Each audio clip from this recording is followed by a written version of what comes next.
Good afternoon, everybody. Please can you take your seats? The meeting will be starting very shortly. Thank you.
So good afternoon, everyone. I'd like to extend a warm welcome to our guests and members of the public who have joined us today for the Adult Social Care and Health Overview and Scrutiny Sub-Board meeting.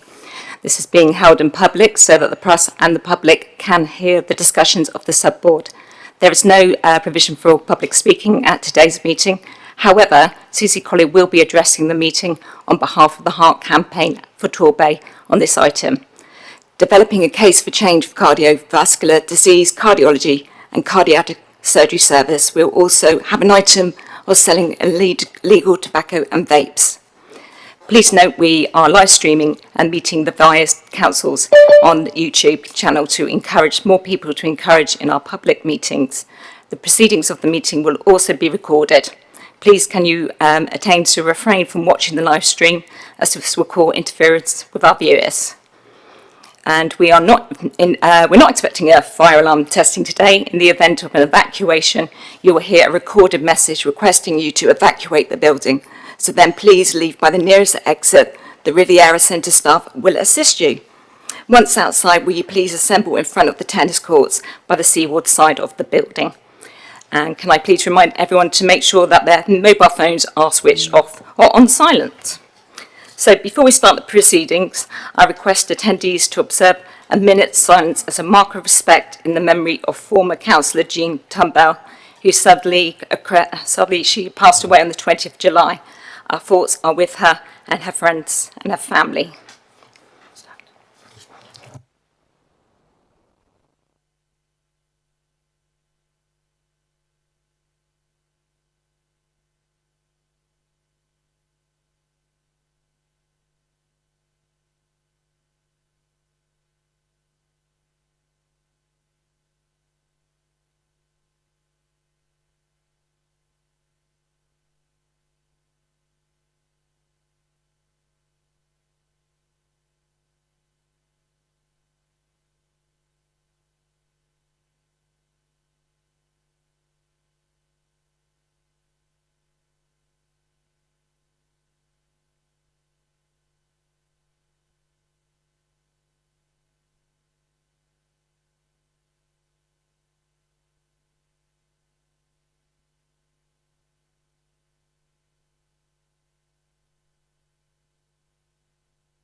Please be seated.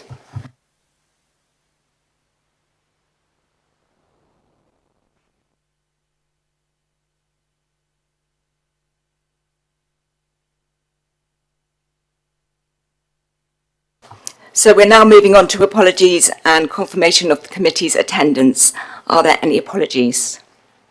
Yes, Chairman, we've got apologies from Amanda Moss and we have a substitution. Councillor Brooke is here for Councillor Bryant. Thank you. Thank you. We have as before us the minutes of the meetings from the board held on the 17th of July. Do I have a proposer and a seconder to sign the meetings as a correct record? Councillor Foster and Councillor Fellows. Everyone agreement? Lovely. Do any members or officers have any interest to declare in respect of these items on the agenda today? Do we have any urgent items? No, Chairman. Okay. So let's move on to item 5 on the agenda, developing a case for change for cardiovascular disease, cardiology and cardiac service. We have Dr. Anthony Hemsley, and Joint Interim Chief Medical Officer, and Peter Collins, who's the Chief Medical Officer from Devon Integrated Care Board, present for this item. We have read your report and updated response circulated yesterday. Do you have any points from these that you would wish to raise? Otherwise, we have submitted a number of questions from our residents in advance. I would be grateful if you could focus on providing a response to those so that we can focus on our discussions on those questions and further questions from the members of the sub-board. Thank you, Chair. I will just briefly go over the contents of the report, then address the submitted questions, if I may, which I'll do in groups and themes, and then be happy to respond to any questions that you might have.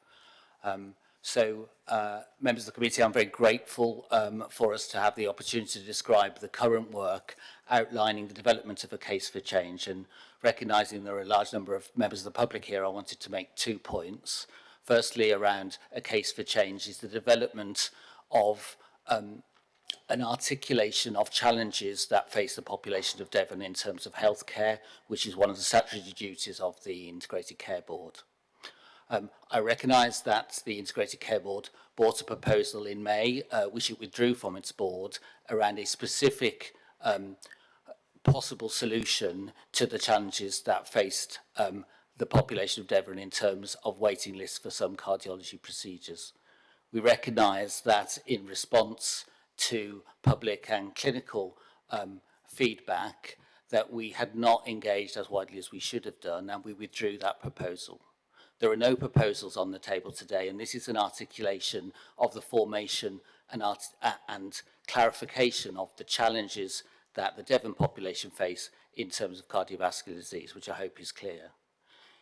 Therefore, a number of the questions that have been submitted by the committee are not relevant, as they are discussing a proposal that no longer exists.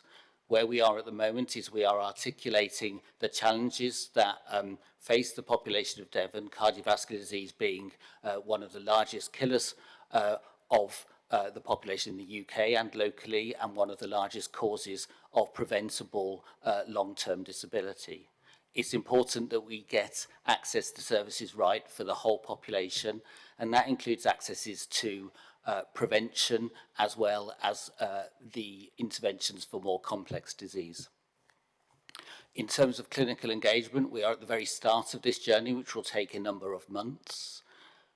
It is the ICB's statutory responsibility, as I've said, to describe the challenge, and at that point we would recognise that we want the help of our clinical colleagues to really understand how we should respond comprehensively across all of the providers of services in Devon to develop a well thought out proposal about how services need to and might change to better provide for the outcomes in cardiovascular health for our whole population.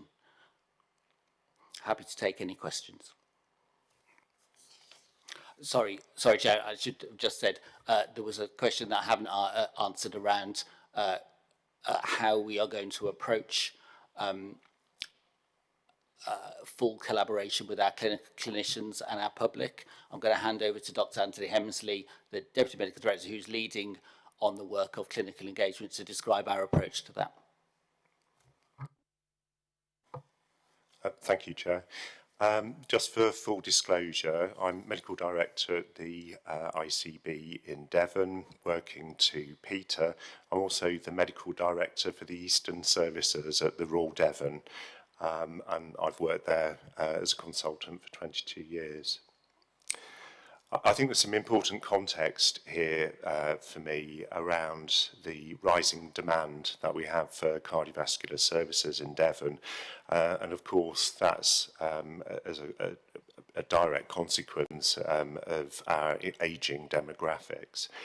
And there's also some history as well that I think it's important in healthcare for us just to reflect on, and that is in the not so long ago, health trusts were pitted against each other to work competitively.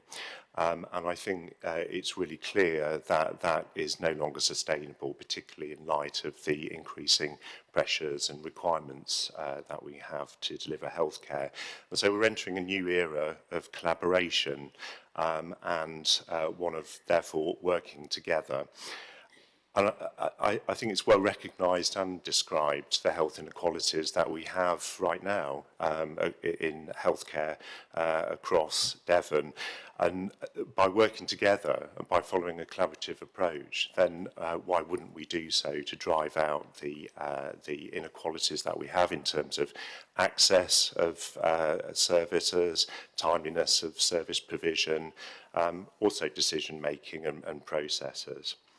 So in terms of how we're approaching working together, I'm engaged in discussions with all of the exec directors for the acute trusts across Devon and indeed Cornwall to ensure that we're all in agreement, but also to ensure that I've got the mandate to talk to the clinicians within those organisations.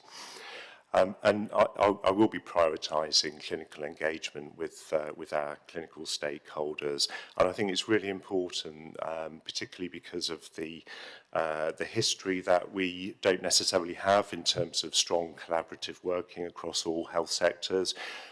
In Devon, that there's a listening exercise to understand the concerns and the perceptions that our clinicians have in the different trusts.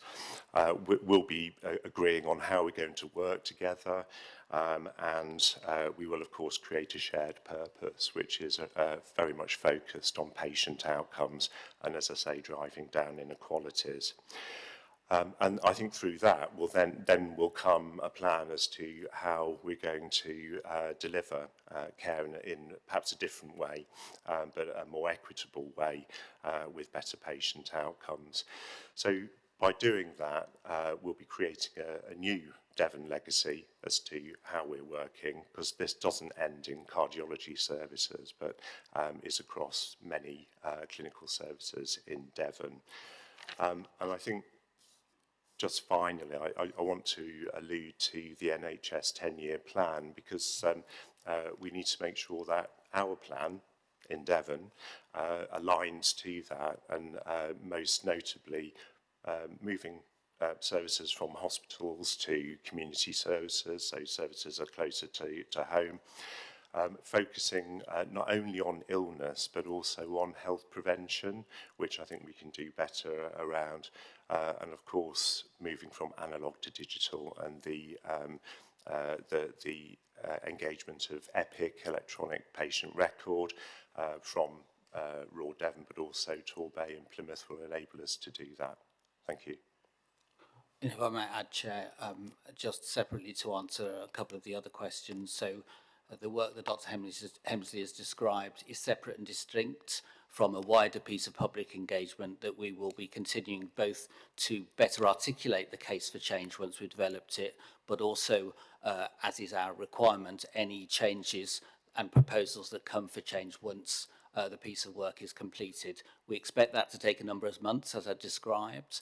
The case for change is not a decision-making document. It is an articulation of a set of issues that we believe should prompt a review of our services and proposals for change. The proposals for change will be subject to consultation as appropriate. And my last point is, it's also important to recognise that the problems that we articulated originally around inequity and a disparity on waiting lists across Devon continue to be focused on by our operational teams as part of their business as usual to ensure we're maximising our current resources and developing mechanisms to allow patients from other parts of Devon to be treated within services that exist at Torbay to ensure that people are getting timely treatment as quickly as possible. Thank you. Thank you. So now I invite Susie Colley to speak on behalf of the Heart Campaign for Torbay. So Susie, there we go, why not?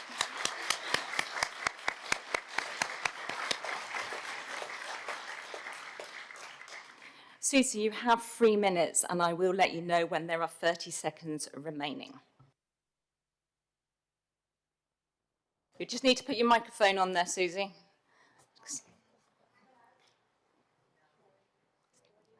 That one? That's the one. There we go. Right. Good afternoon. Thank you very much indeed for allowing me to speak. I'm starting now. Good afternoon. My name is Susie Colley. On behalf of the Heart Campaign, I'm speaking to you today because when heart attack occurs, every minute counts. Time is life. Torbay Hospital's cardiac unit is ranked 4th in the country for coronary perfusion care. Let me repeat that, 4th in the country.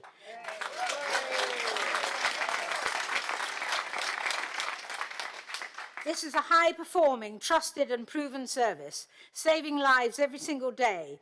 The expertise has been improved and honed over the last decade, so to dismantle it would be criminal. Yet it has been quietly marked for dismantling with a proposal that could see it centralised in Exeter, putting patient safety, equality and local access at risk. Any increase in travel time, especially in a region with stretched ambulance services and poor public transport, rural roads susceptible to backlogs, etc., would mean the difference between life and death. You are proposing to move urgent, life-saving cardiac care, possibly to Exeter, without a published case for change, without risk assessments made available to the public and without genuine consultation, and yet the stakes could not be higher. The ICB says this is a clinical decision. Then why has the full case for change not been published? Why is it going to take another 11 months of uncertainty of stress for all who might be affected? Why have GPs, the ambulance service, community leaders and the public not been properly consulted? Apparently Health Watch is to be dismantled. So how are you to consult with the public? Let's call this what it is, a downgrade by stealth, dressed up in vague language and withheld evidence. Let me be very clear. We are not opposing change for the sake of it. We are asking for transparency, for honesty and for accountability, none of which has been evident in the way that this proposal has been handled so far. The 10-year NHS plan emphasises the need for healthcare to be localised, close to home. So maybe the ICB should reassess their thinking. This community deserves more than managed decline. We deserve investment. We deserve support for a cardiac team developing outstanding outcomes. We need more resources in Torbay, not fewer. We should be used as an exemplar for hospitals that are not reaching the same high standards. Nye Bevan, the founder of the NHS, warned us, quote, "The NHS will last as long as there are folk left with the faith to fight for it." We are those folk, and we are here to say we will fight for local, safe, world-class cardiac care in Torbay. This committee and the ICB have legal duties under the Health Care Act to reduce health inequalities, to engage with the patients and the public, and to make decisions transparently. Susie, you've got 30 Those seconds. duties are not being met. I urge this committee to do the same, not to rubber stamp a pause or a vague outline plan, but to stand firmly against any changes to cardiac services at Torbay Hospital. We ask you to recommend that the ICB scrap the centralisation proposal entirely, demand full transparency and publication of the business case, support investment in, not erosion of, one of the country's leading cardiac units. Thank you.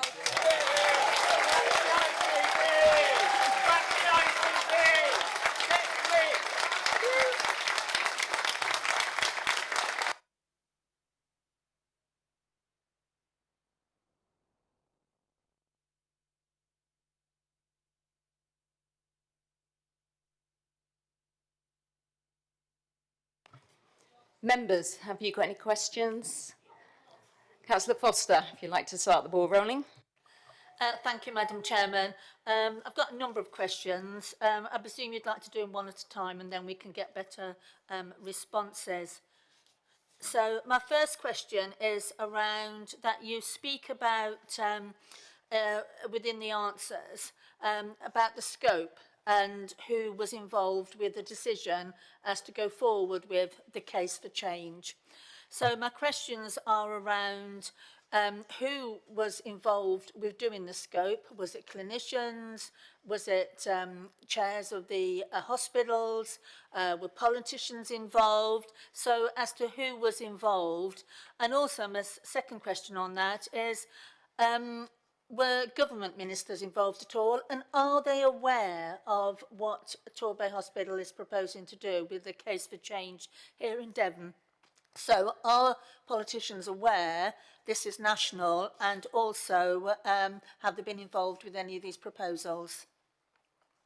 Thanks, Councillor, for the question. So in terms of who decides the scope of the development of the case for change, that is, as I've mentioned, one of the statutory duties of an integrated care board is to look at data around the health of its population and decide if there are what measures should be taken to improve the overall health of the population and to remove any inequities in terms of outcome and access for its population. And Devon ICB has taken the decision to focus on cardiology as well as a number of other elements as part of its business as usual.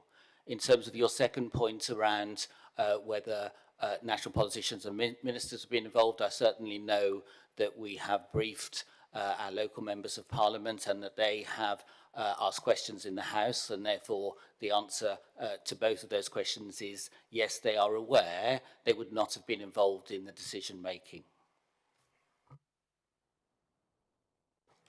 Okay, Yes. and I'll move on to my next question.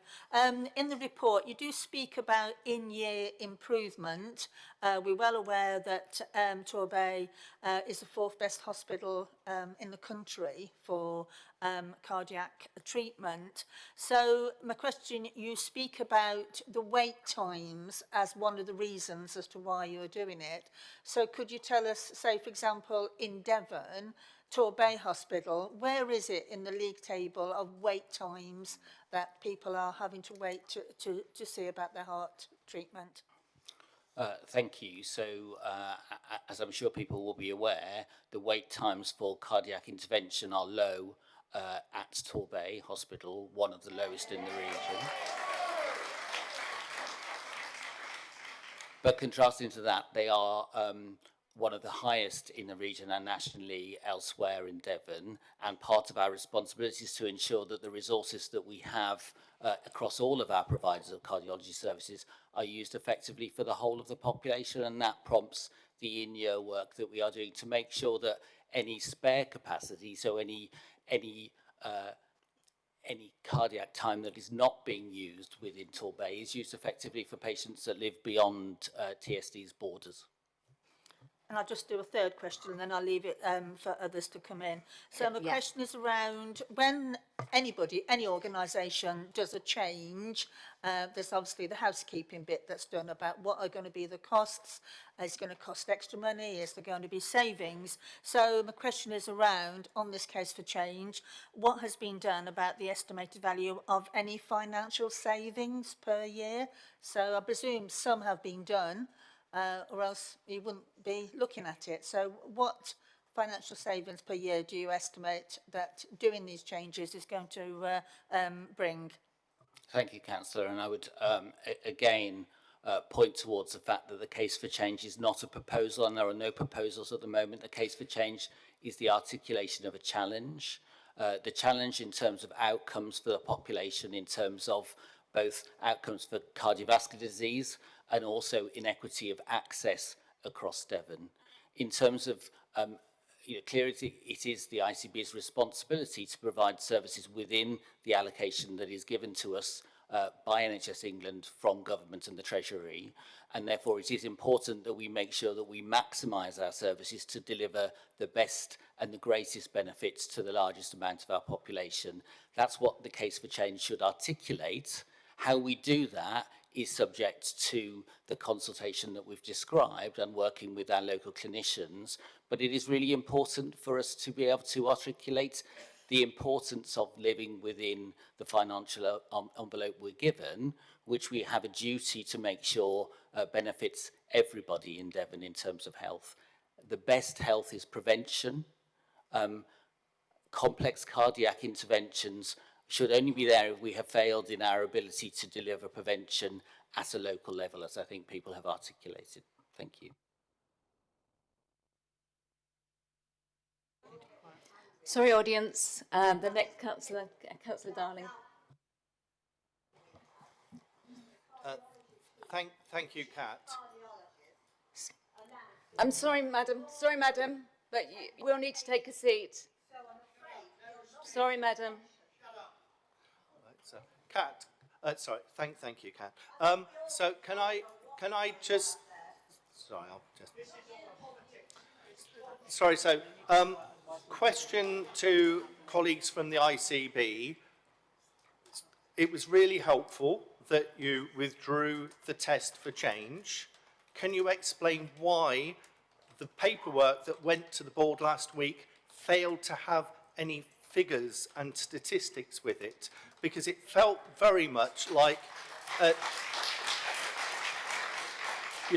straw dolly, effectively. To me, that's a governance failure. Why did you fail to give the statistics to the ICB that is an open meeting? Because that would have given a higher level of accountability and confidence with our local community, whereas it's now been taken to an executive meeting that meets behind closed doors, and that will just set rabbits running. Why are you failing on that governance approach of being open and transparent? Can you give us some clear timelines as when further information will be shared with the public where we can meaningfully engage with? And then I've got a further question about engagement. Thank you, Chair. Thank you. Thank you for the question, and we committed when we withdrew the previous proposal to look to develop a wider scope for a case for change, which I would reiterate was not part of the previous proposal, which has been withdrawn. It was about recognising that there remained an issue with cardiovascular disease across Devon in terms of access and outcome that we wanted to address more fully. We were ambitious with our proposed timeframe, and the board item this month was an update of where we've got to with the case for change. It was not the full case for change. That will be reiterated through the executive team, who will make sure it is refined and fit for purpose, and then it will go out for consultation and further refinement with both clinical colleagues, and when appropriate we can bring that back to this committee for further public scrutiny. Thank you, Chair.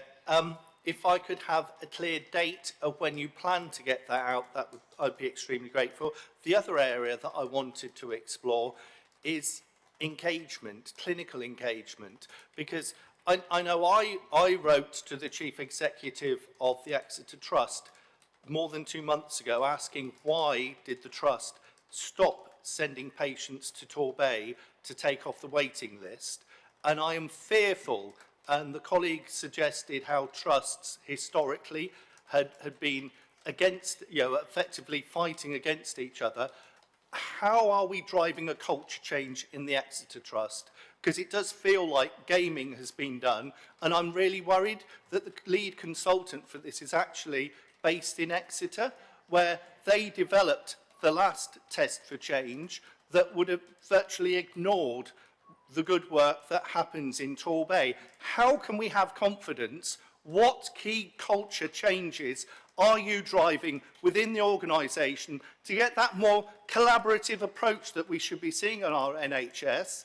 How is Exeter doing that? How can I trust that this is the case when I still haven't had this information and I've now had to write again under a Freedom of Information Act? I'm also concerned how Exeter consultants have been then removing people off the list by putting them onto private lists and undertaking private consultations, something that we see very little of here in Torbay because we're a highly performing hospital. I'm also really concerned... Sorry, Councillor Darling, but can you get to the question, please? Yeah, I am. This is all around the culture that I'm seeking for change on. I'm aware as well, and this is to the Exeter clinician, I'm aware that Consultants who are on overnight in Exeter will have a day off.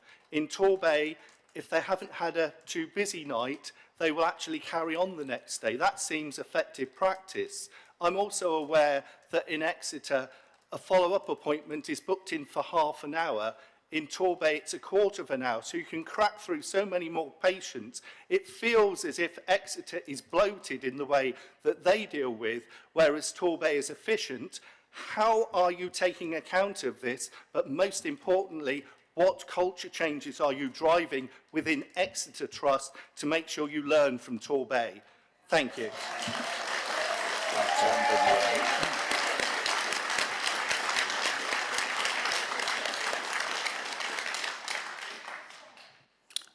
Thank you, Councillor, for your question. And clearly I can't answer on behalf of one of our provider trusts about why you haven't had a response to your letter. What I can confirm is that patients are being transferred from RDUH's waiting list to Torbay, albeit in small numbers, and I'll bring Dr. Hemsley in to further confirm that. You are absolutely correct to talk about culture needs to change across all of our providers. The Case for Change will articulate that. This is not and never should be focused on an individual set of clinicians. Collaboration works in all ways and should be focused around the needs of our population. That will take time, and part of the work that Dr. Hemsley has been doing in the background is making sure that we have the right expertise to build some of the bridges that I would recognise that we have not done well to construct, to try and take a different approach and to bring our clinical body and therefore public opinion with us on this journey, which will be difficult because some of the challenges we face are real and very apparent. Thank you, Dr. Hemsley.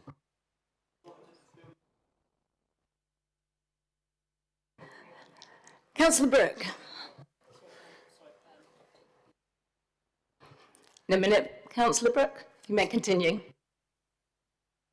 Thank you. So just to add to what Peter's said, it is correct that there is ongoing transfer of patients from Exeter to Torbay, and Exeter is very grateful for that support that we're getting for our patients.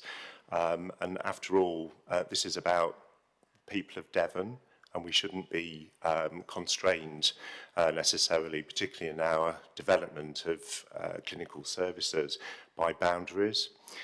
I think what's important with regard to the engagement plan is, first of all, it's in construction. So I'm working with colleagues to create a plan that's going to work. So I can't comment on the Chief Exec's lack of response to you, but perhaps that's because I haven't finalised a plan. You raised a point about inequity of how services are provided, particularly by clinicians, and I think that's a really important point. There's a national programme of work at the moment, just to pick up on your example of clinics, where we're agreeing a clinic template that will be the same for each specialty across each centre in Devon. So, in other words, follow-up appointments will be at the same duration. The new to follow-up appointment ratio will also be the same, and so on. So what we need to do is not only look at equitable service from a patient perspective, but also from a provider perspective. You also raise a difference in the way that services have been developed in Exeter and Torbay around the on-call. Again, this is an opportunity for us to look at all of that and to determine a way of service provision that's fair to all. And once again, I stress that this is about looking at health inequalities across Devon and raising the standards of the quality of care that's provided to all of our citizens. And raising it to national standards, because we know that that isn't the case across the whole of Devon. So I think in terms of the clinical engagement work, what I am doing is recognising the size of the challenge there. You've indicated a degree of animosity, and I think that came out loud and clear from what you said, and that's what I want to cut through. I want our clinicians to work together in a productive, creative way for the good of the population, and why wouldn't we do that?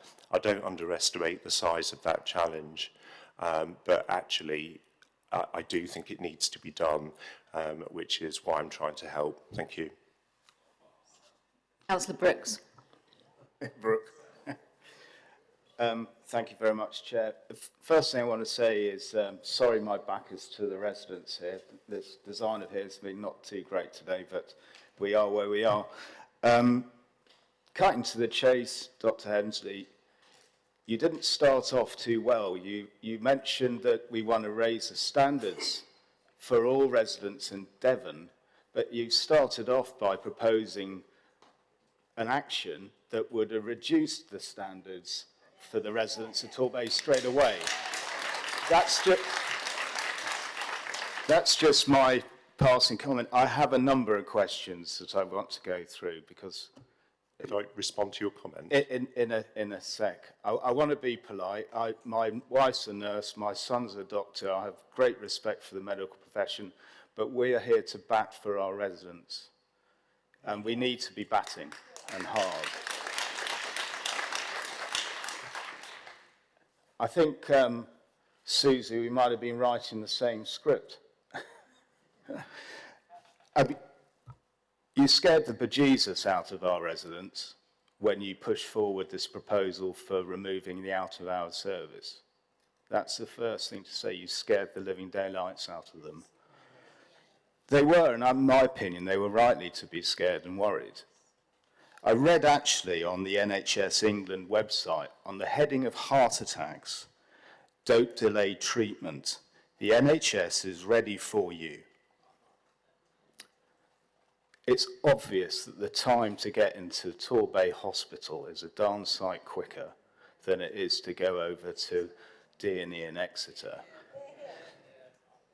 And we are told, we are just ordinary people, I'm not a medic, but we are told over and over again about the importance of speed is essential. So you can understand why the residents got pretty darn scared with that.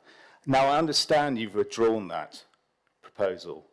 My first question is, though, and residents have asked me, is this just pushing that under the carpet?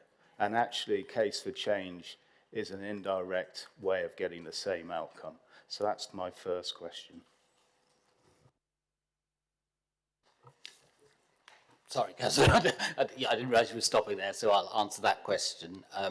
So I would recognise the concern of residents of Torbay and the catchment area of TSD around services such as primary PCI, but I would also recognise that health services all over the country are having to face difficult decisions around consolidating complex services that are very expensive in order to provide... Settle down, audience, please. In order to provide the right level of care for the most amount of people. That our responsibility is to the population of Devon, which means, of course, we sometimes will have to balance the needs of one part of our population against the other. It's important for us to articulate that and to be able to consult widely, transparently and with the right evidence. We recognise that we didn't do that, and this is our proposal to do that properly in the future. So in answer to your specific question, will the proposal that was tabled in May come up again? Possibly. I can't say no to that.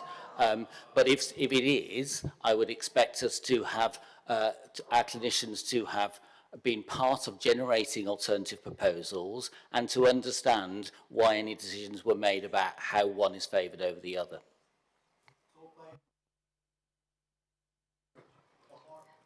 Thank you, please. Thank you, audience. Thank you. Yeah. One more question? Yeah, well, I've got a few, but I'll do one now and then others Yeah, can no have a political go. statements, but a couple of questions only. last September, I happened to be on this board. I'm a stand-in. I'm the chair of planning, etc. So, but I get asked to stand in from time to time. And last September's meeting, the item was the CVD plan for Torbay, proposed by Torbay and NHS South Devon. One of the statistics that they gave me, because obviously they want data-driven, etc., etc., so I'm going to quote this. Across Torbay, the premature, that's under 75 death rate for CVT is 90.3 per 100,000. Now, I do ask the people when they're giving all this data, can they give it in layman's terms? Actually, people. So they did, and it was equivalent to 103 men and 30 women in 1 year in 2022. Now, I don't know how many residents are actually here. I haven't been able to add it up. But that's like all of these residents dying. So that was the argument for the importance of proposals for CVD in Torbay. In the same meeting, we talked about the potential, would the current government honour the past government in actually doing the rebuild for Torbay Hospital and improve it. And in that conversation, this chief executive said to us, we've spent years with clinicians, with stakeholders, with residents, building up a picture for why this area needs a new hospital and an improved hospital with improved services and why it needs 400 million being spent. So we were hopeful, because she was still hopeful. But that went by the wind, didn't it? It got blown away. Now, how is Councillor Book, can you I'm getting to the question? point. How is it that we can have spent years showing the case for a new hospital with new improved services, and then suddenly we hear that maybe there's a complete U-turn, there's going to be a complete change in services potentially at this hospital. And my wonder is, that's the first, what's caused this massive U-turn in a matter of months? And secondly, I'm afraid to say, is this really a look that over time the ICB of Devon is actually looking at getting rid of one of its acute hospitals? Actually, is this what we're talking about?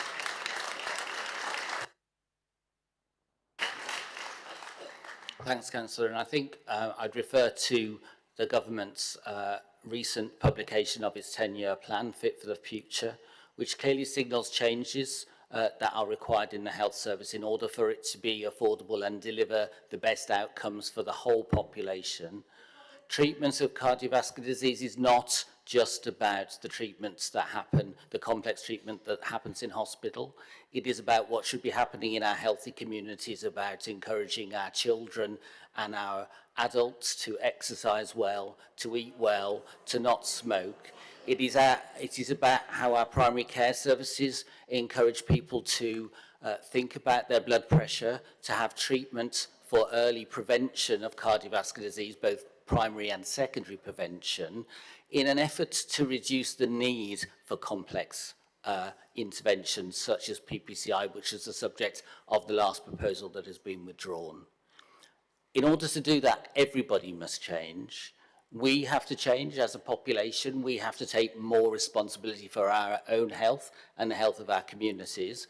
And as a ICB, we have to be part of developing a strategy that does change what our hospitals look like, not just in Torbay, but in Exeter and in Plymouth and in Barnstaple, and how our community primary care services are joined up to make sure that we provide the right care as early as possible to prevent the need for these complex interventions. And I believe that that's what the case for change should articulate. It isn't about a single thing. It is about how we put our resources in the right place with the right people to deliver the best outcomes for Devon.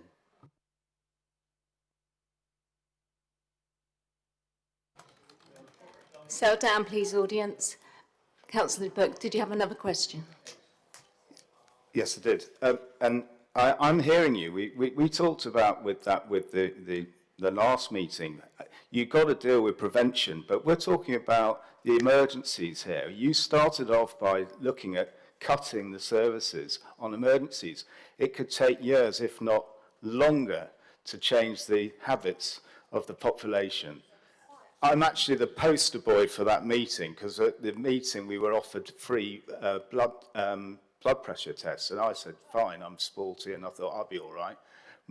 It shot off the roof, and I didn't even know.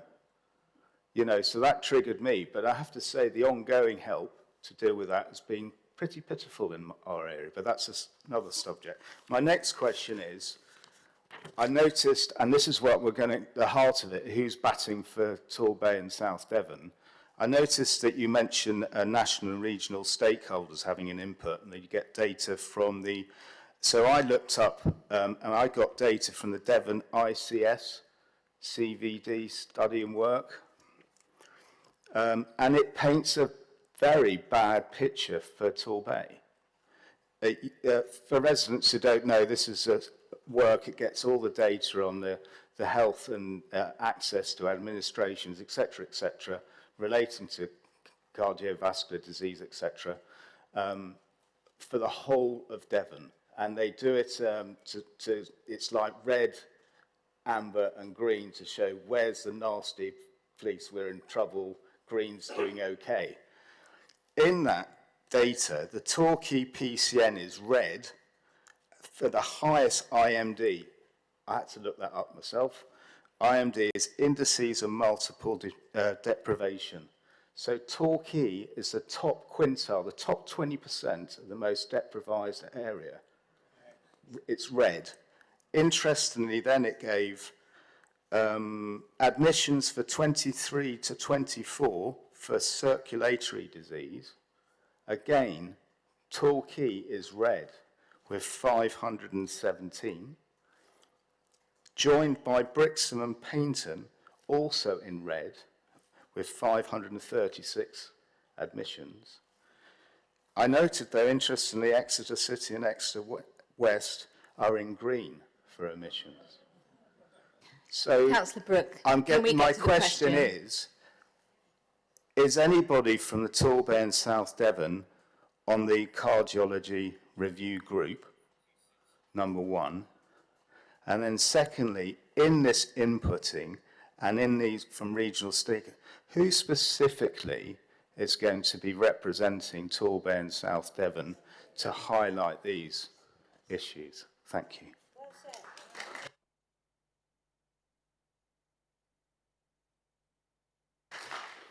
Thank you, Councillor. And I won't debate the data that you point to because it is correct data. I would just point to the fact that it describes the burden of cardiovascular disease and deprivation for the population. The solution to that is not a single thing, it is multiple things. There are many things that we would want to do more of for our local population, particularly those that are the most deprived, who are the people who do bear the biggest burden in terms of reduced life expectancy, particularly around cardiovascular disease and some cancers that are preventable.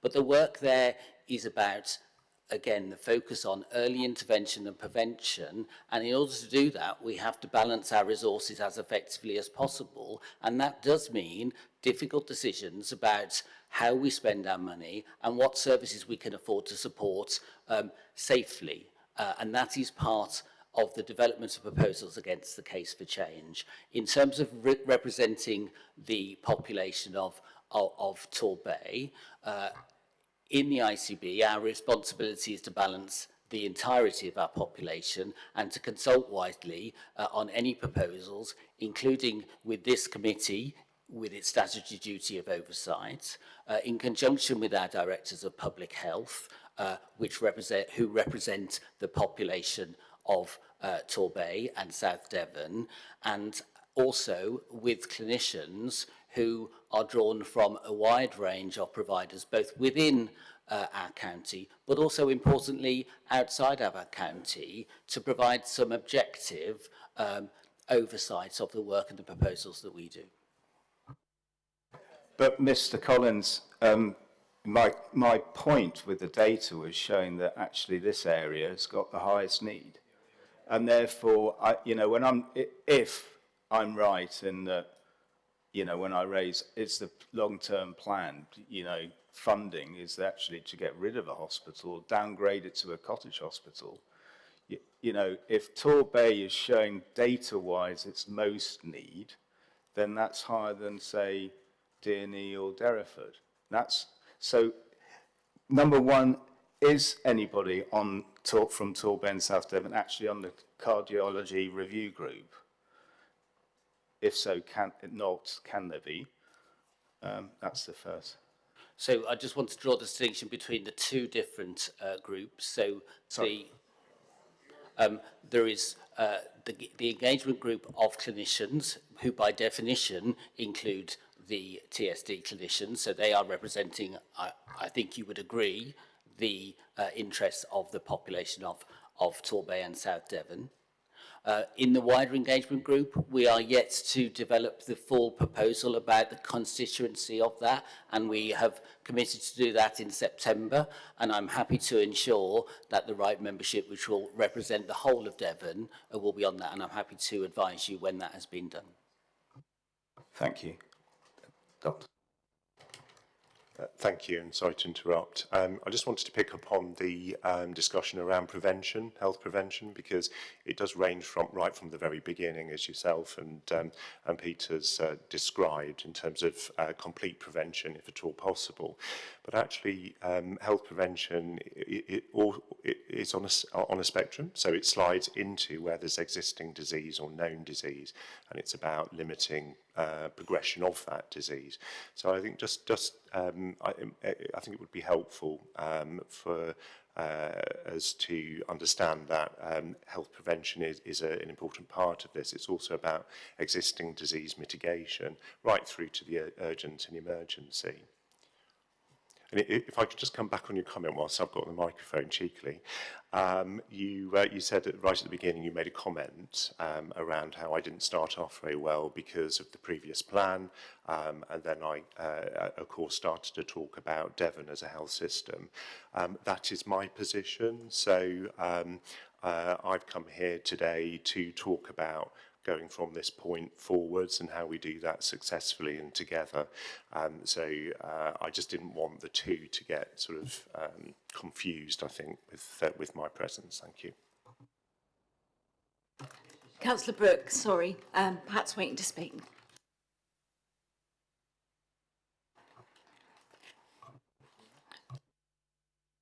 Is that on? Yeah, sorry. Hi, I'm Pat Harris. I'm from Health Watch. Just in answer to Susie's question about Health Watch demise, as yet we're here and we're still listening. We are waiting for the government to put in its proposal about when it will be closed. We don't know. That could take 12 months, it could take 18 months, but we're very much here and very much listening. I think it's fair to say it's really good to see so many people here today that are very passionate about something that affects us all. I live in Torbay, I work in Torbay, so do many people. But I think we're going to have to face lots of challenges together.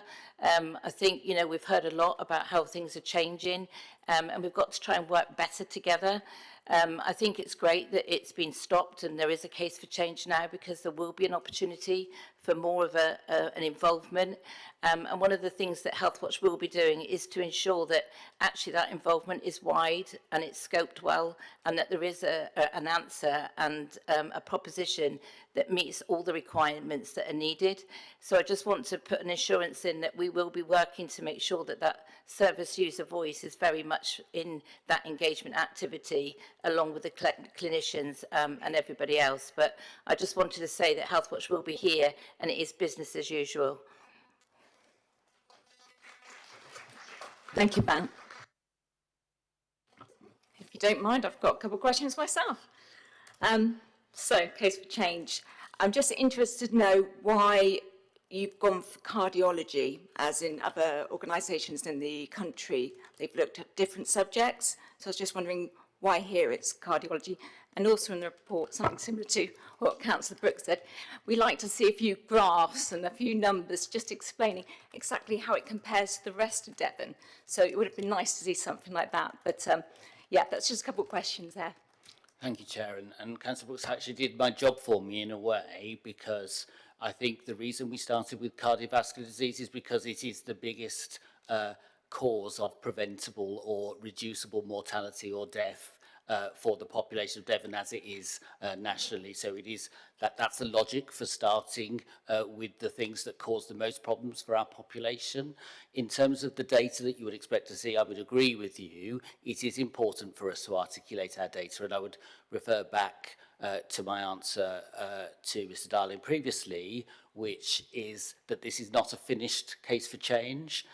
We are more than happy to come back with the finished articulation of the case, which will have the data that underpins our argument and indeed the challenges that we put to our clinicians to help us solve.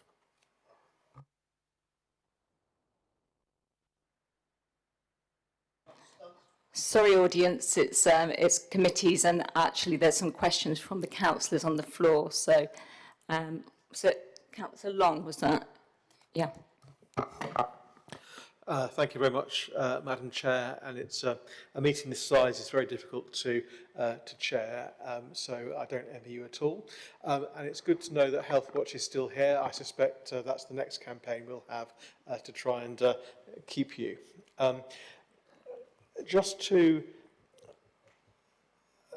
in the report in front of us today, it talks about preventative care and improvements to services across Devon, which I think we can all agree to. And surely these improvements would need to bed in, and you know, we'd need assurance over a number of years that those changes are having an improvement before we could even think about reducing services such as at hospitals and things like that. Doing them at the same time seems a bit odd. At the public meeting that Susie Colley organised last week, the consultants at Torbay were saying that they'd done a proposal themselves. I was just wondering where that had fed into the system, and any assurances on that would be helpful. Two other just very brief things, and I'll sit down.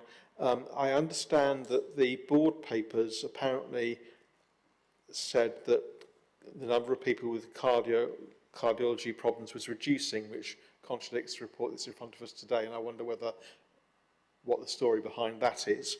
And finally, I just wonder whether in any proposals regarding cuts to services, what the effect on the ambulance service would be. And there's lots of stories about if an ambulance has to go to Exeter, then it stays in Exeter for the rest of the period, and what that effect that would be on Torbay. So answers to those would be very helpful. Thank you.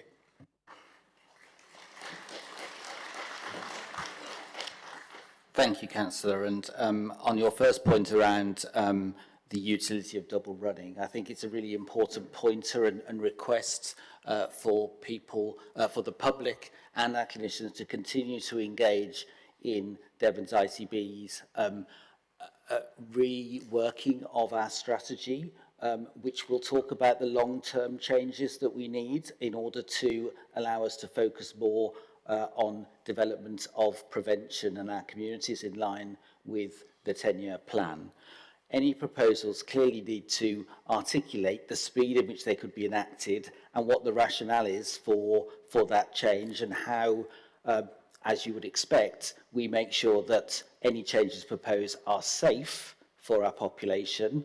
And that doesn't necessarily mean as good as they have been. It means that they are safe by nationally agreed standards and adjudicated through external scrutiny as per the statutory requirements for consultation on any proposals. I will point out again that as yet there are no proposals on the table. We're articulating a case for change.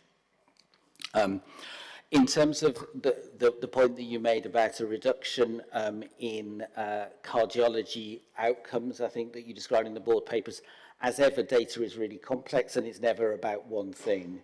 What I think you may be referring to in the board paper is an articulation that the national data collected on the numbers of primary PCIs that are done nationally, so that's a database that is collected by clinicians on the work that they do, has shown since 2017 a 10% reduction in the need for those complex interventions, which one might postulate is directly due to the efforts that our primary care clinicians have done around primary prevention and education, which are starting to show benefits, but it does take time.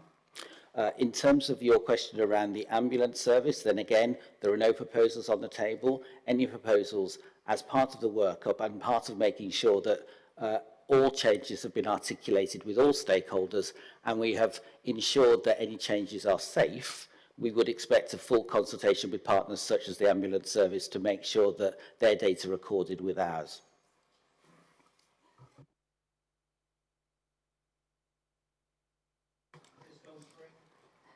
Is there any other councillors for any questions? Councillor Lewis.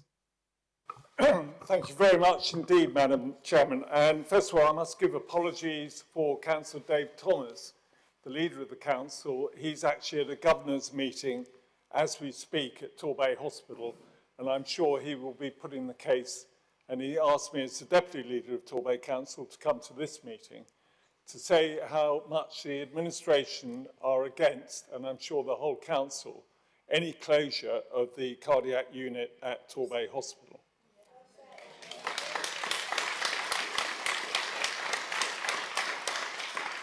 But 15 years ago, when I was deputy mayor at that time, there was talk of Torbay Hospital becoming a cottage hospital.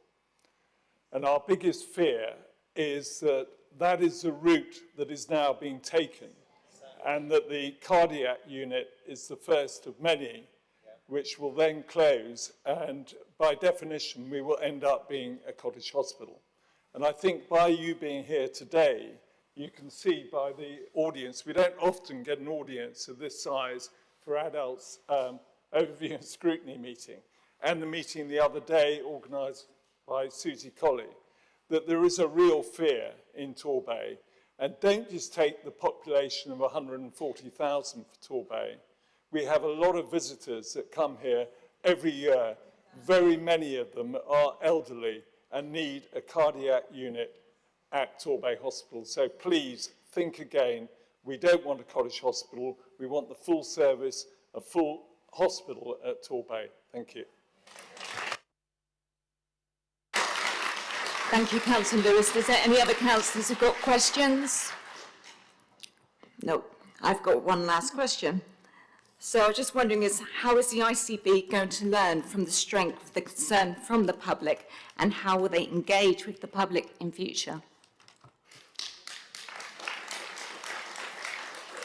Thank you, Chair, for allowing me an opportunity to do my last point, which I wanted to make, really, which was addressing the members of the public directly who have very patiently waited and not being able to ask the questions that I understand that they would want to ask.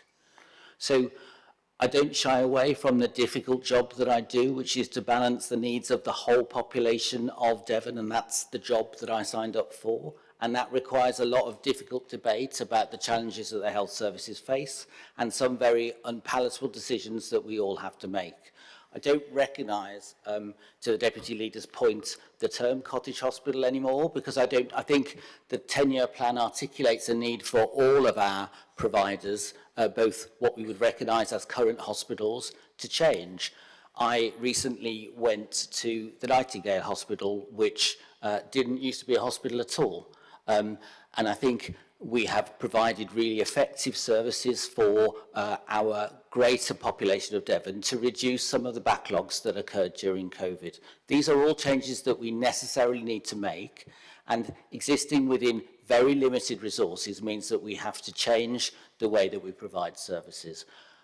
But we have to do that fully transparently and engaging with our public, so at least that you understand the need for change, and that if you don't agree with us, then that you used to understand why we are making the proposals that we do. We have a statutory duty both to submit for scrutiny to the committee, but I fully expect us to have many more of these debates. I welcome them, however difficult they may feel, because that's part of being a publicly accountable body, and that's what we are. I can't guarantee that I can deliver what the people in this room want. I can guarantee that we should be able to transparently describe the argument that we make for any changes.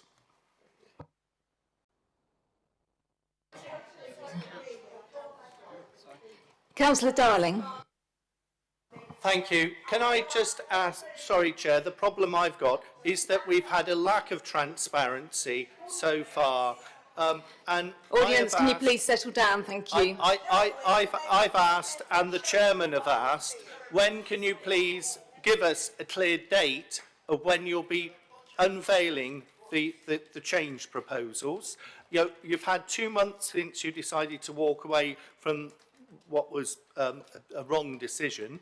When are you going to be able to uncover? Can you give us a clear date of when this will be on the table and when, you know, and what the, you know, and what it will consist of? You know, not the fine proposals, but, you know, when will the test, you know, when will that change be available? Clear date and what you anticipate being in it. Thank you, Chair. Thank you. Thanks, Councillor. I think in our updates... Really sorry, Susie. Sorry, Susie. Yeah, no, sorry, Susie. We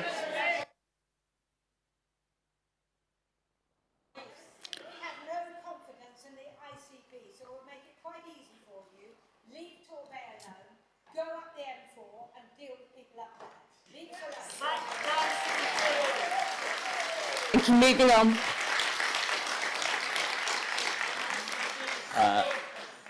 In response to the previous question, I think our update indicates that we will begin consultation on the case for change in September. I think we're in a double bind here. I would point to Councillor, it is, you know, and I don't want to engage in rhetoric because I don't think that it is helpful, but in order to do a job of making the data transparent, we need to make sure the data is correct, and we need to make sure that we are coming to consultation with the right information and being able to adjust that information based on the feedback that we get. So I think we should, so we've committed to start that process in September. I don't think it is right for me to give you an end date, because then it is just a date that we are held to. The date should be as soon as we can get it to a state where we feel that it is adequate to describe the next stage of the process.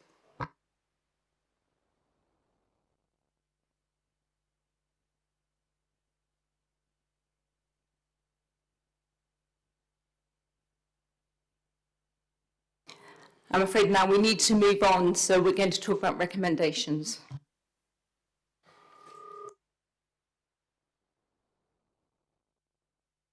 Thank you, Chair. About the recommendations, I presume we will be calling the board again after we know more information, whenever that is. Can I ask at that, I know it's the Chair's discretion as to who is invited along to speak, but I think we do need some clinical people from the Heart Board, some doctors, some consultants who can give us their perspective on what any proposed changes might mean to the hospital and to patients.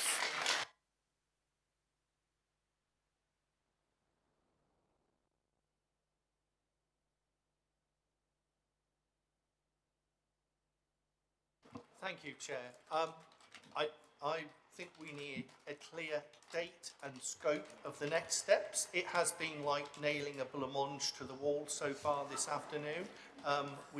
So if we could have a recommendation to the ICB saying we would be grateful as a board, something that we can publish that gives a clear, this is the scope, this is a date, because September is quite a long month. One would hope that there is a clear, by this date we're going to be able to expose X, Y and Z, and then this will be the next stage forward from here. And that's what I would hope, that's what I was hoping we were going to get from this afternoon, and again it's been bitterly disappointing.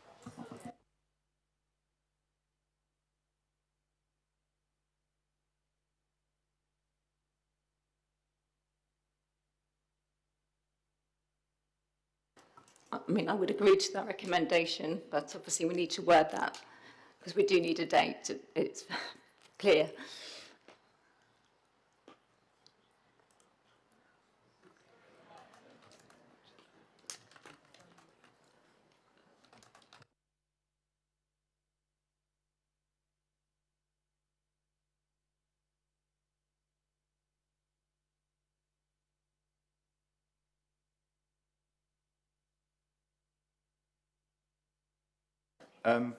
Chair, one of my problems is I don't know what recommendation to do because I didn't get a question answered. So in order to have a full public consultation on this, when they do a case of change, a board needs to confirm they believe it's a substantial change. But they're doing it through 3 boards, you know, the ONS in Plymouth, the ONS in Devon, and the ONS in Torbay.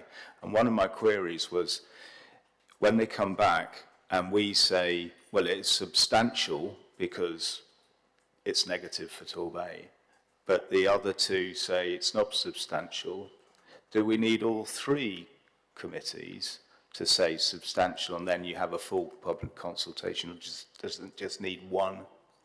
Sorry? I don't know. It's not the rules anymore, apparently. Oh, okay.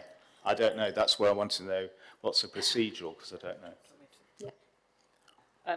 Chairman, sorry, I think what the councillor is alluding to is there used to be powers for something called a substantial variation. So where there was a substantial variation to a health service, overview and scrutiny have the right to demand a public consultation. The government changed the powers for overview and scrutiny, so we can raise issues with the Secretary of State, but the main relationship is with us and the board.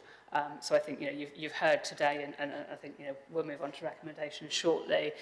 You've heard that, you know, it's quite clear there's a will both from the ICB and around this table for the proposals to come back to this board, and obviously for you guys to have assurance that the ICB are engaging with the correct public environment, as well as clinicians and professionals across the board. So I think, you know, if Chairman, if we want to just go to the final comments, I have started to bring some of the discussions together to some draft proposals. If it'd be helpful for me to read those out, and then obviously members can tweak them. Sorry. Yes, please.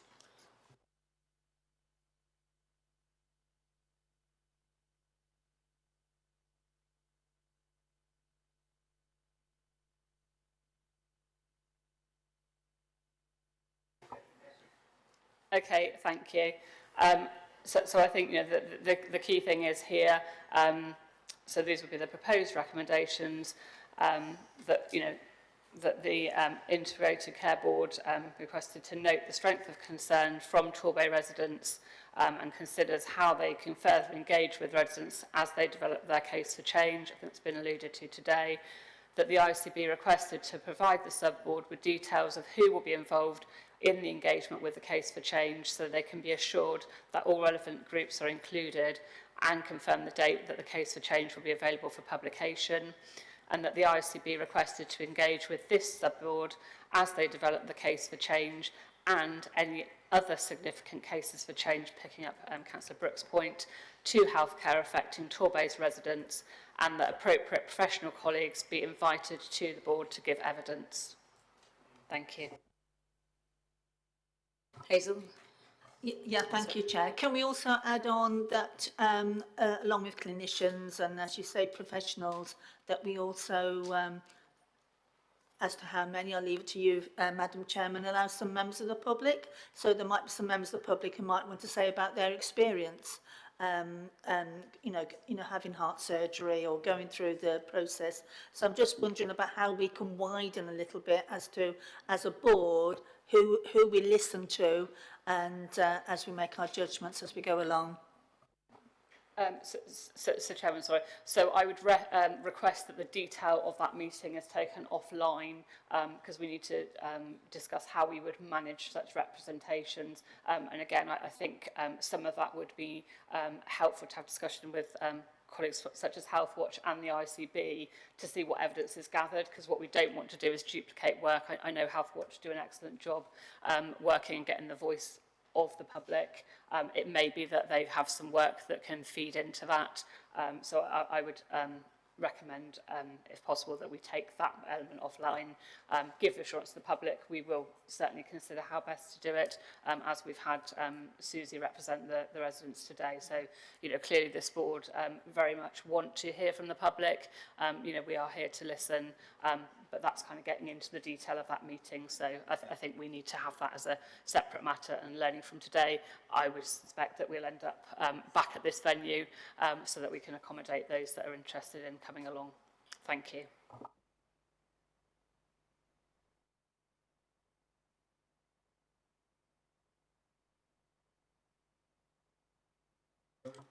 Is there a proposer? Seconder? Councillor Foster? All committee? Are you happy? Thank you. That's unanimous, Chairman. Thank you.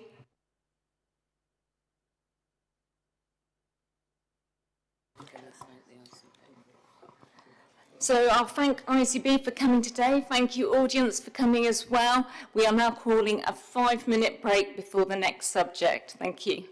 Thank you, committee. Thank you.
Welcome back to the meeting. So we're going to move on to item 6. I'd now like to invite Mr. Osman, Head of the Heart of the Southwest Trading Standards, Melanie Walker, Trading Standards Officer, Claire Tatton from Public Health Specialist, and Dr. Lincoln Sargent, Director of Public Health, to present the update on the selling of illegal Torbay tobacco and vapes. We have read the submitted report. So, any members, do you have any questions? Actually, it would be nice if I let you present it first. Thank you, Chair. Just to explain the heart of the Southwest, it's Devon, Somerset, Plymouth and Torbay, so quite a large geography, which will explain the videos that we're about to show you. But thank you for the opportunity for us to come and give you an update on illicit tobacco. The 2 videos and a picture are all live in terms of what trading standards are faced with in terms of some of the challenges we have with illicit tobacco and vapes, but also the lengths retail shops are going to hide some of this product. There are some shops we go into without a dog, we will not find this product. So without further ado, I'll just like to show you the 2 videos and a picture, and then we'll go into the main report and I'll summarize some of the comments.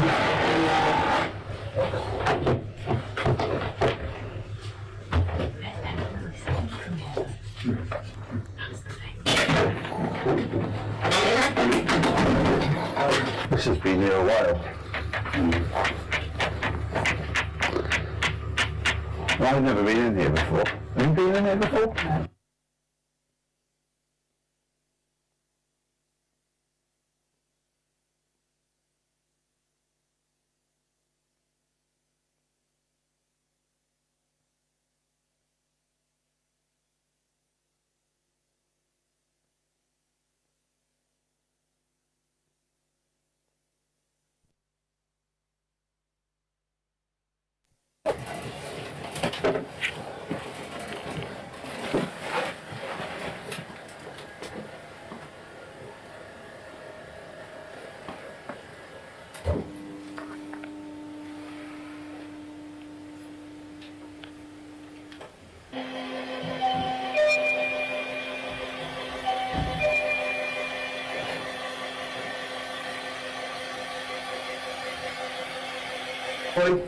A micro switch which you activate pushing through, you can click, we do that, pull the radiator,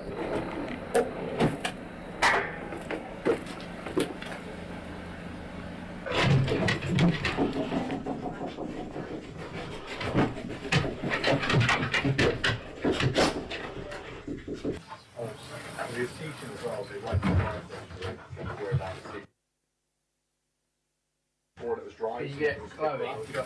Yeah.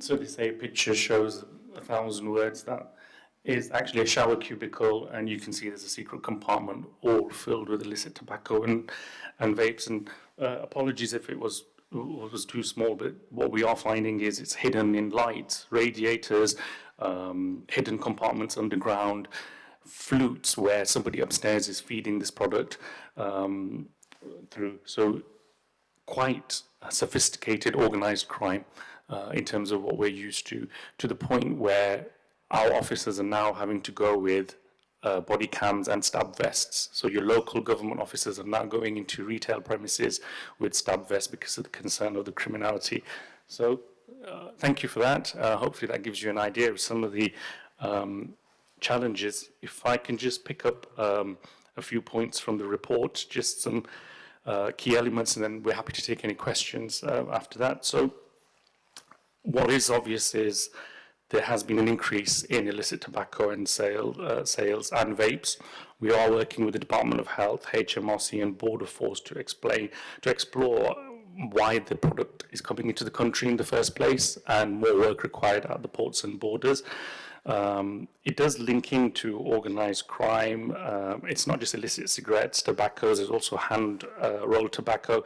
Just to give you some stats, nationally in Q4, 24% of the test purchases we did were being sold to under 18s. That's massive. Even if it was 5%, it would be huge.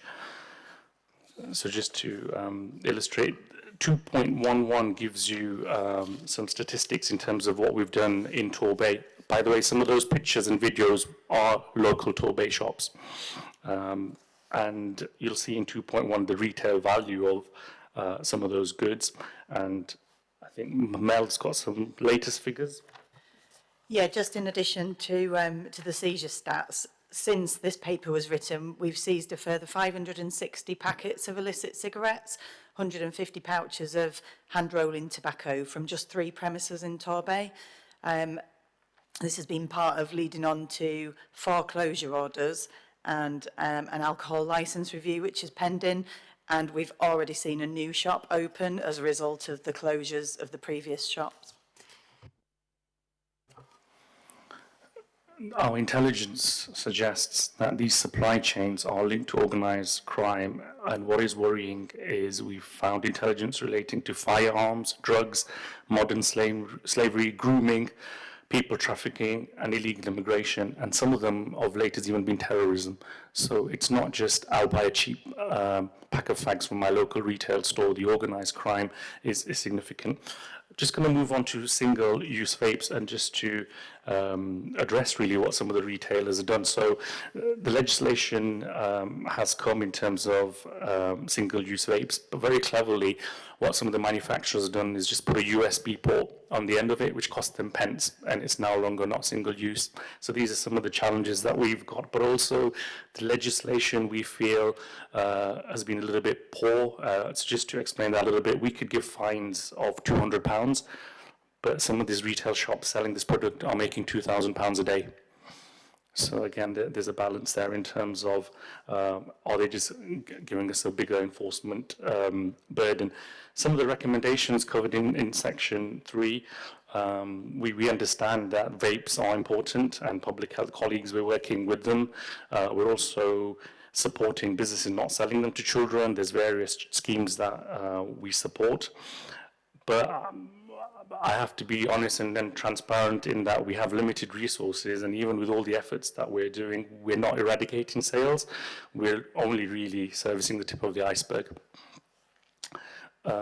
In terms of continued recommendations, we carry on asking all residents to keep reporting and to build our intelligence picture. We're also interested in genuine sales in those genuine shops, because economically it affects them to also report where criminal activity is taking place. And of very late, Torbay Council has now working in partnership with Trading Standards Southwest, and section 3.6 is going to cover some of the areas that's going to add in terms of tackling this.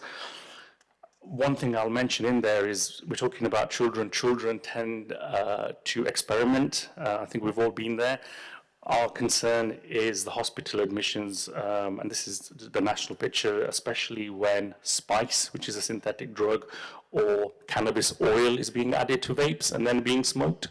And there's a huge problem in America as a result of this. So it's pleasing that Torbay Council are now part of Trading Standards Southwest, and they'll contribute towards more enforcement provisions. I'm sure they'll be more than happy to come in a few months' time or this time next year and update you how that has prevailed. I'm just going to hand over to Claire to give a brief overview of some of the partnership we're working around with public health. Thank you, Chair. It's just to say that in addition to obviously acting on kind of local intelligence, we have a very mature kind of infrastructure around partnership working around tobacco control across Devon. We have the Smoke Free Devon Alliance, which Torbay Council is a member of, alongside a coalition of other organisations across trading standards, police, education, youth services, charities. The list is ever growing. And this really is a local kind of strategic board to direct collective partnership action. And we work under kind of 3 umbrella priorities, which are preventing the harms of tobacco for young people and children, to work to reduce areas of inequality. We know that tobacco use is a huge driver of inequalities and sustaining those. And thirdly, to ensure that cross-partnership working that continues. We are very aware that this isn't a one-agency kind of a piece of work. It requires everybody coming to the table. So the work that Fakir's described and Mel's described sits as part of this broader kind of strategic but also operational unit that we have and we have had in Devon for some time, which Torbay is a big part of. Just want to also add in relation to the kind of protection of children, we've done quite a lot of work with our education colleagues around equipping them with resources for teachers, for parents, for pupils around understanding the harms, but also understanding vape-related behaviours. So we know that for those who are using vapes, either experimentally or on a regular basis, that can interrupt education through behavioural concerns that may lead to students being expelled. So we've worked really hard in terms of materials, support, to help colleagues in education keep those children in education, and that is a piece of work that is continuing to grow and will continue to grow into the new academic year, particularly with the kind of emerging kind of concerns around the inclusion of additional substances, primarily synthetic cannabinoids, in vapes. Thank you. And that brings us to conclude our report. Hopefully that's been a useful update, and we're more than happy to take any questions. Thank you.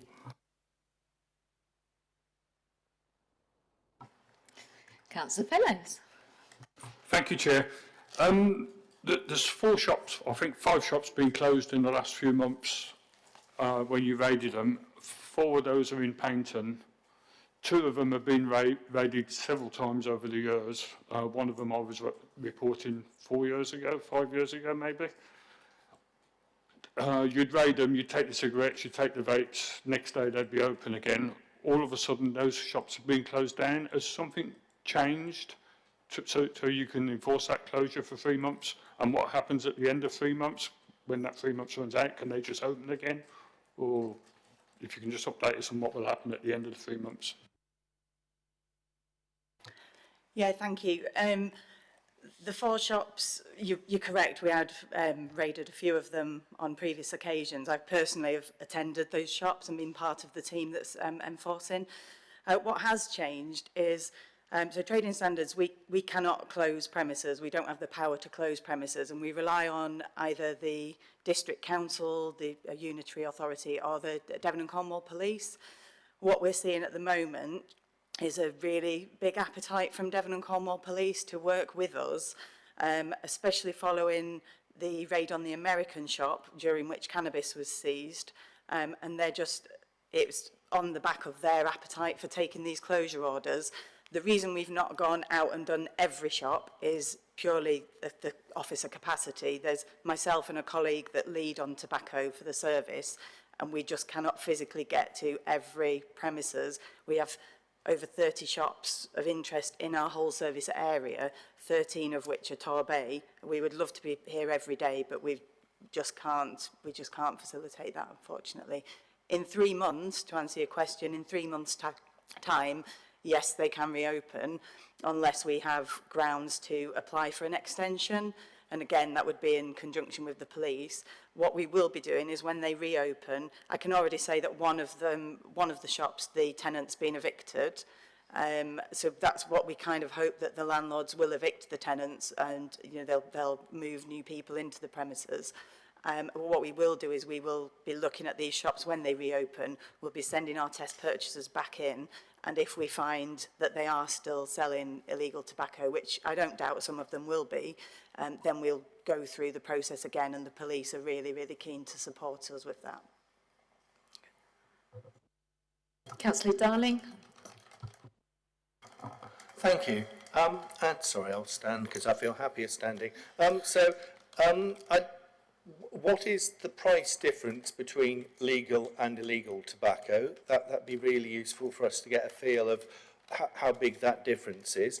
I also don't know whether you read the article in the Times on Sunday, well, maybe even the Sunday Times, about Hull and this same issue here. It felt as if they weren't quite as joined up in Hull as we are in Torbay, where officers were just going out armed with a clipboard and taking away the illegal tobacco. It feels that we're in a better place here in Devon and Cornwall. I'd welcome some reflections on that. It's also the impact. Have trading standards considered what the impact this has on the high street? We've talked about the challenge around organised crime. What about the impact on closing down reputable shops? Also, the other question I've got is around, so I've got two hats. I'm here as a councillor, I'm also a Member of Parliament. You alluded to one defect in the law about the level of fines regarding vapes, when you can make £2,000 a day and it's 200 quid, so it's a drop in the ocean.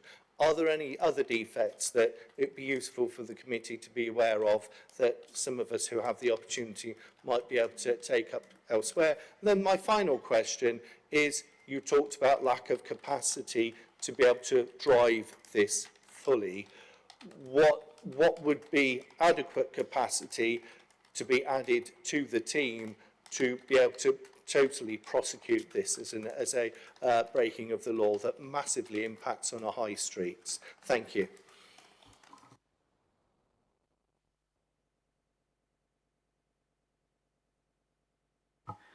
Okay, thank you.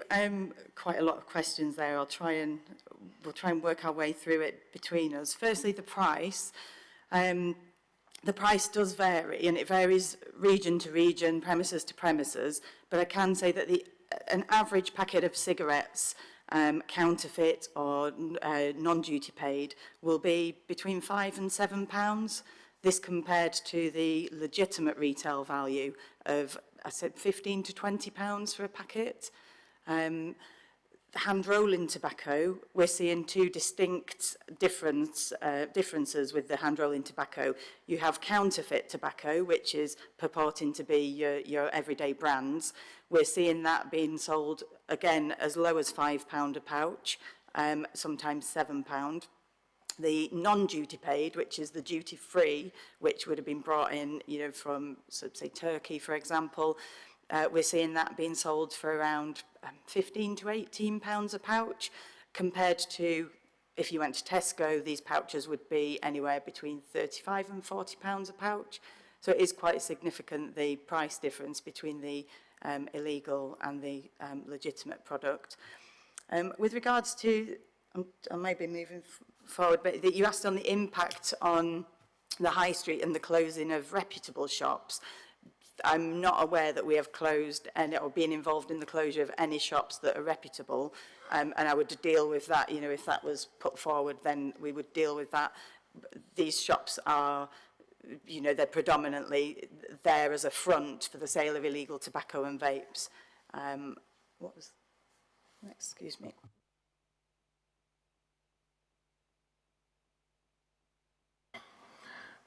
So I agree that we are more joined up, and I think the reason is because we have that wider geography. What used to happen with other places I've worked is they would just go over the border. So hopefully we have more of a stronger presence. In terms of prosecution, we have tried to prosecute, and there's two issues here. One is sometimes we're chasing ghosts. What I mean by that is there are people who are involved in modern slavery, and it's really difficult to track down who they are. When we do get to court, it takes approximately 18 months. And the justice system, first of all, it's the time it takes to get to court, but they plead poverty and then they're given a very low fine. And that's an example. We have one after another in terms of when we go down the full prosecution. If sentences or penalties were higher, then I think it would be more of a distraction. In terms of capacity, I think we are intelligence-led. So from the 30 Mel has mentioned, we build up a profile and we go for where we can find the person at the top of the tree because they're linked to everywhere else. As I say, just just going for somebody who would plead guilty doesn't really impact on other shops selling it. So I think that's why the intelligence picture, especially working with the police. But we're finding in terms of the closure order has been quite successful, because there's nothing bigger than a business being closed for 3 months, going back, closing them for a further 3 months. And in between all this, we are also writing to the landlord saying, are you aware your tenants are aiding and abetting crime? And that seems to be a lot more powerful than an 18-month prosecution with a £200 fine. So it's just a different way to skin the cat. Councillor Foster. Yeah, thank you, Chair. Can I firstly just say congratulations and well done. It's really been to see it in the local press and see it of all his convictions. It really does give, you know, people confidence that action is being taken. This is at the end of the day what residents want. So you mentioned about you average about 2 to 3 people report it a month. I was just wondering, the fact it's been recently in the paper and it's been advertised that, you know, if you like, that action is being taken, whether you've had more people have reported it, because I think if people see it happening, they think, oh, I won't bother to report it, nobody ever takes any notice. But if they feel that action is being done, have you had extra people who have been reporting it? And another bit is around, you know, because the government a couple of years ago brought in about selling to children. I know my granddaughter, she was just 14 at the time, and she's going to be the first ones that it's going to be legal for them to smoke ever. So I was just wondering about what is being done. I think you touched on a bit in schools, but what is being done to really make sure that that does happen, that when they get 15 or 16 that they don't start smoking. So what is being done about that? And also I'll do my third question as well. So you mentioned about the police have been more involved, been more proactive, and I do know a lot. Sometimes the police will do something for a while, and then they'll move on to another town elsewhere. So it's about how do we keep that impetus going. And I think you did touch on it's either the police or the council who can say for a shop to be closed. So I was just wondering about Torbay Council. Do you think we could be doing more? You can be honest. I won't tell anybody. Thank you.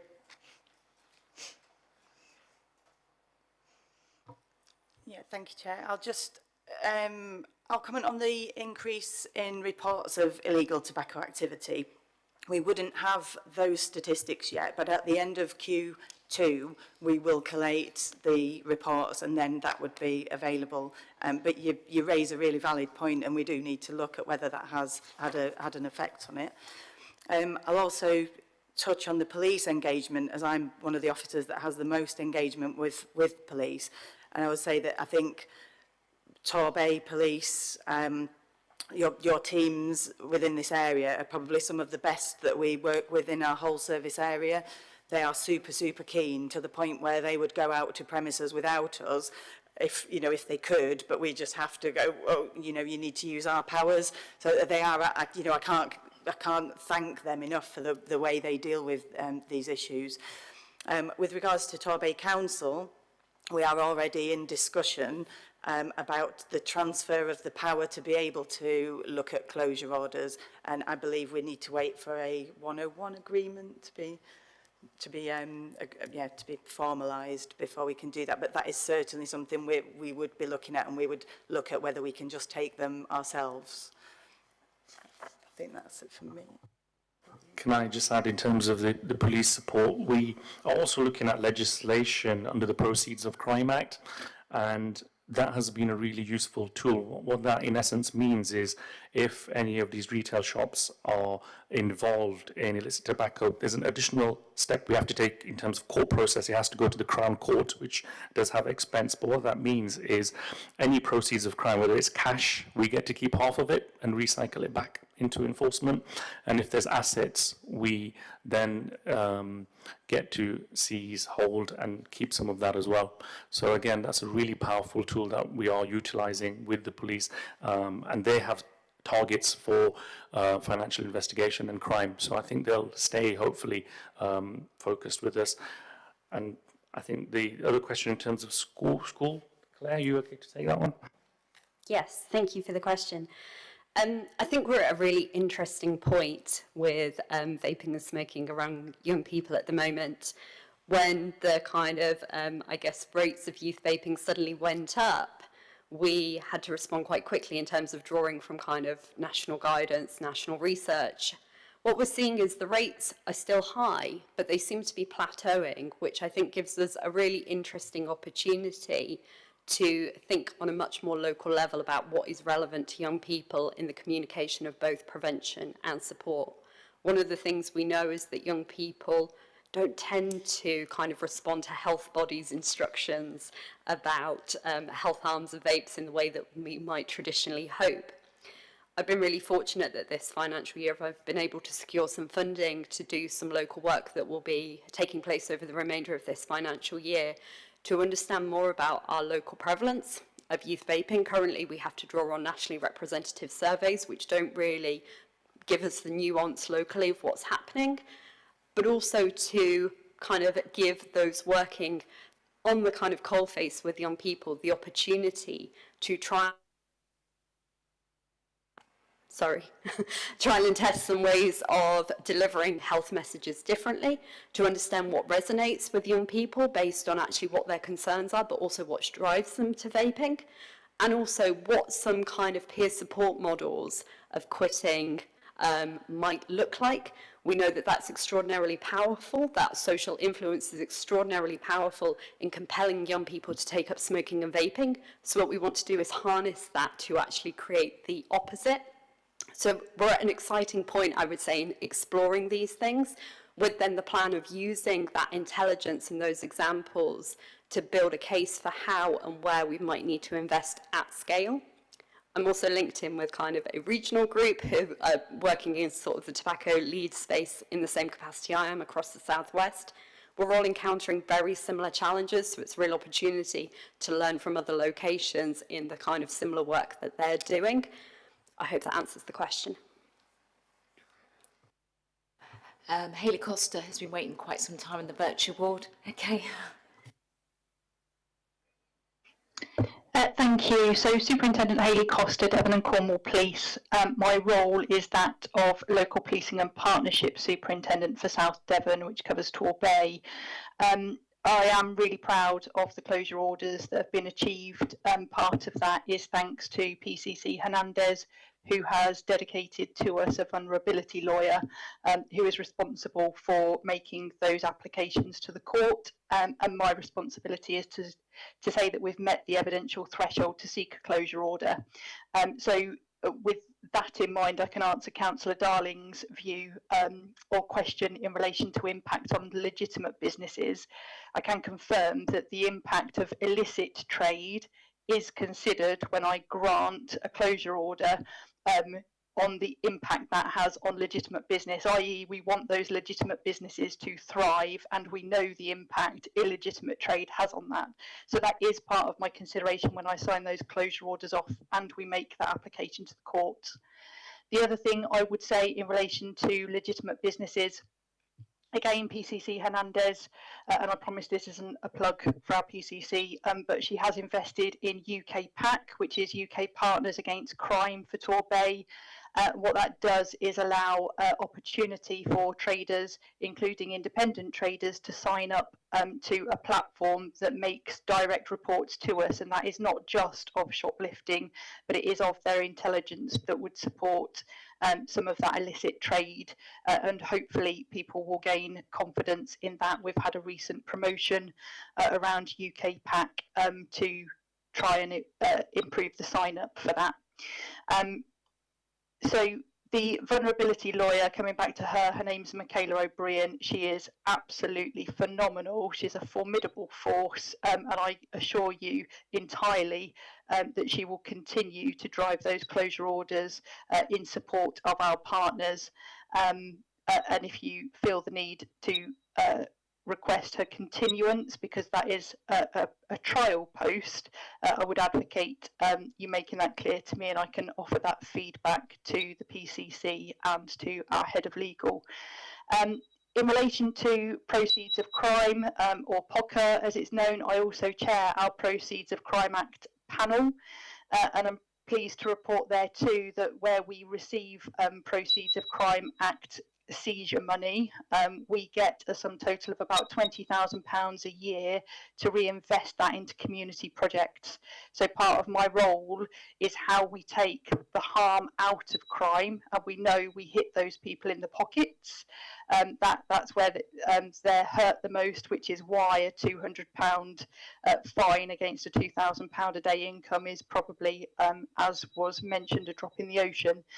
But actually, if we take the money out of crime, it gives us opportunity to reinvest that back in our community and invest in some of those projects where we have hard to reach communities or those small ventures that need to get off the ground in support of community ventures. So alongside the crime fighting element, I just wanted to reassure you that Devon and Cornwall Police are committed to supporting this area of business.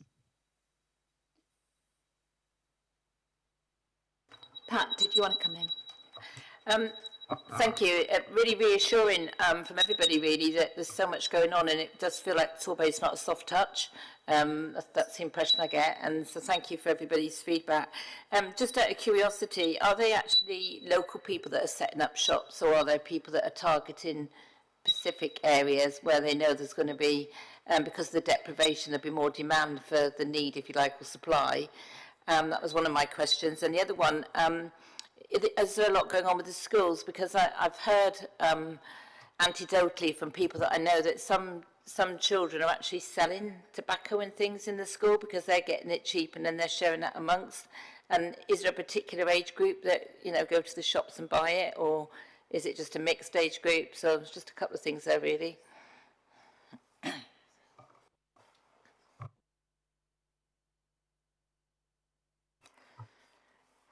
Thank you. I'll attempt to answer your first question. Is it local people that are setting up the shops?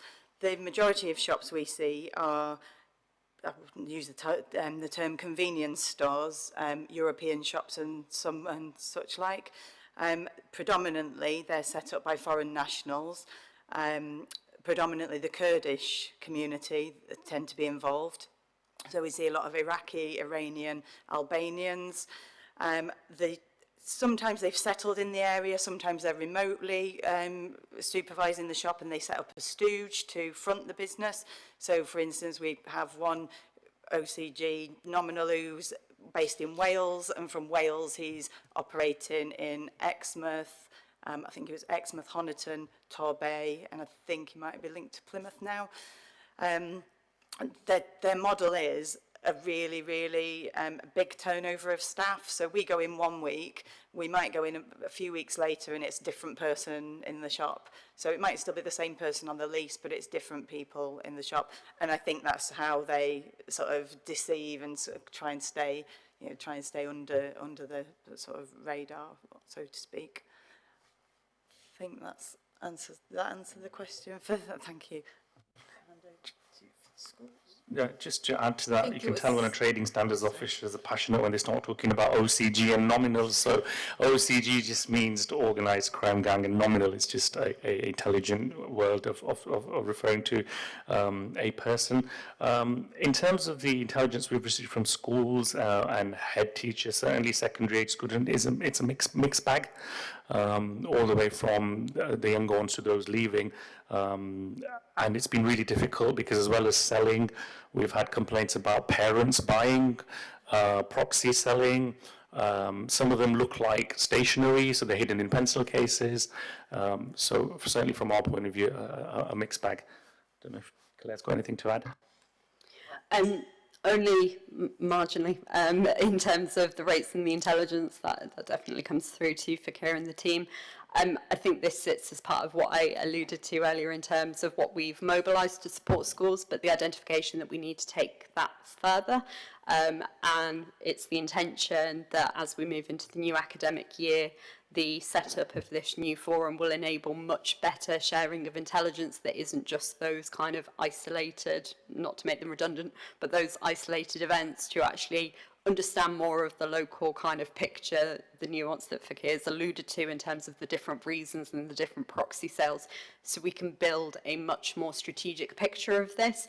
So yes, there's the individual response, but there's also the need to understand and come together in a proactive sense, more strategically what's happening, so that we can work out how best to support education settings in particular.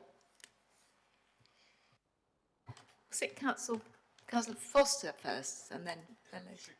Oh, look at that. So, Councillor Foster. Thank you. Yeah, it's just a quickie. So these are criminal gangs, really, and what they're doing. So what about alcohol? Do you have, are they selling illegal alcohol as well, either counterfeit or where tax hasn't been paid? Is there evidence of that? I can answer that. We don't have a massive amount of alcohol being sold alongside these premises. A lot of them are, they might be Muslim, so they wouldn't sell alcohol anyway. We do have one premises with an alcohol licence, and that's going for an alcohol licence review, and we would look to do that. And so, for example, if they sell lottery, we'll look at getting whether we can remove the lottery element from their store. But I would say, more often than not, they don't run these premises alongside alcohol licences. Now, Councillor Fellows. Thank you, Chair.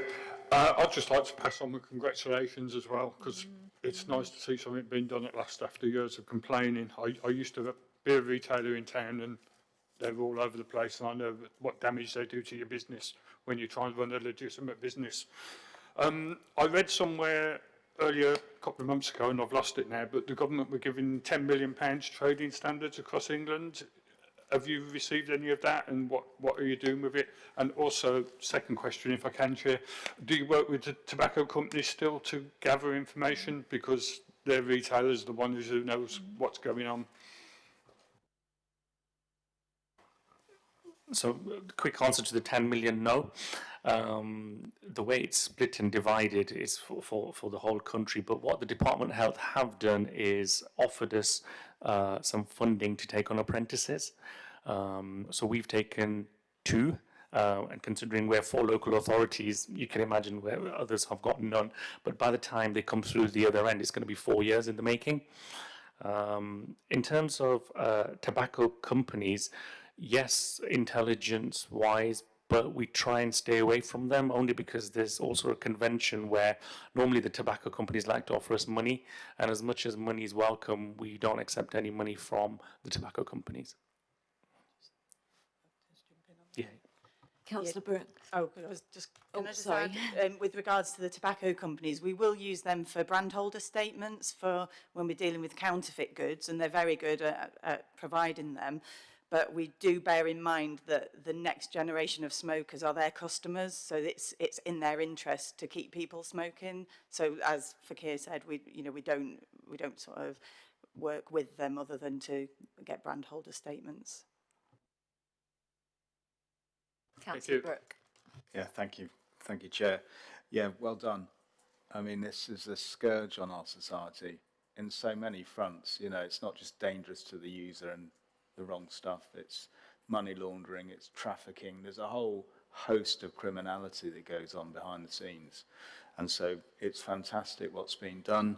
Thank you, Superintendent. I was aware of our PCC rolling out the UK pack, so obviously businesses are able to report this, but I wasn't sure actually how individuals could report it. I looked in the pack, I could have missed it, but there was no link, or it's quite useful to have that kind of thing, so we can just put it out to our residents.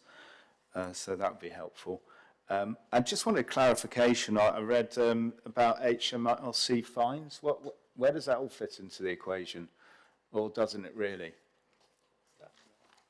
HMRC, they've recently given us the power to issue to issue a notice whereby we will then refer to HMRC premises that are selling illegal tobacco, and it's on the basis that it doesn't have any track and trace information on the actual product itself.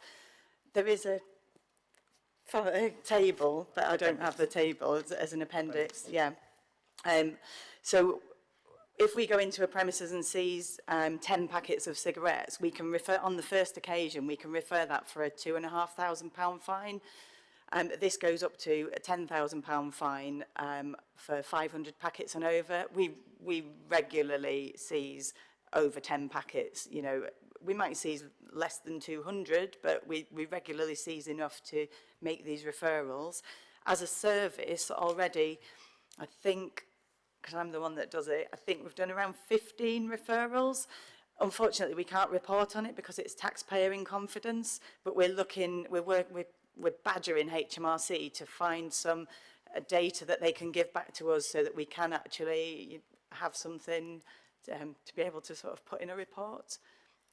So does that, because I was just trying to work out, you've got this 200 quid thing, which is a drop in the ocean, but then you've got this HMRC thing, which actually looks like a real kick if it's, you can do it.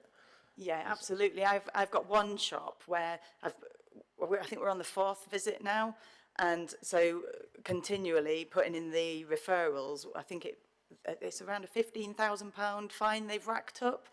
But because we hand it over to HMRC, we get a reference number, this has been triaged, and we're looking at it. That, at the moment, that is where it stops for us. So we're just trying to look at whether we can get some meaningful data back from HMRC on it. But it is definitely a tool that we're using, and we're going to try and use more and more. And you mentioned earlier, I think, about the what's lovely is some of the landlords now know, and they, kick the tenants out effectively. Can that fine be linked to a landlord? So there's a duty of care? Because that might make it a really quick that landlords actually know that if this goes on in their place, they're in trouble.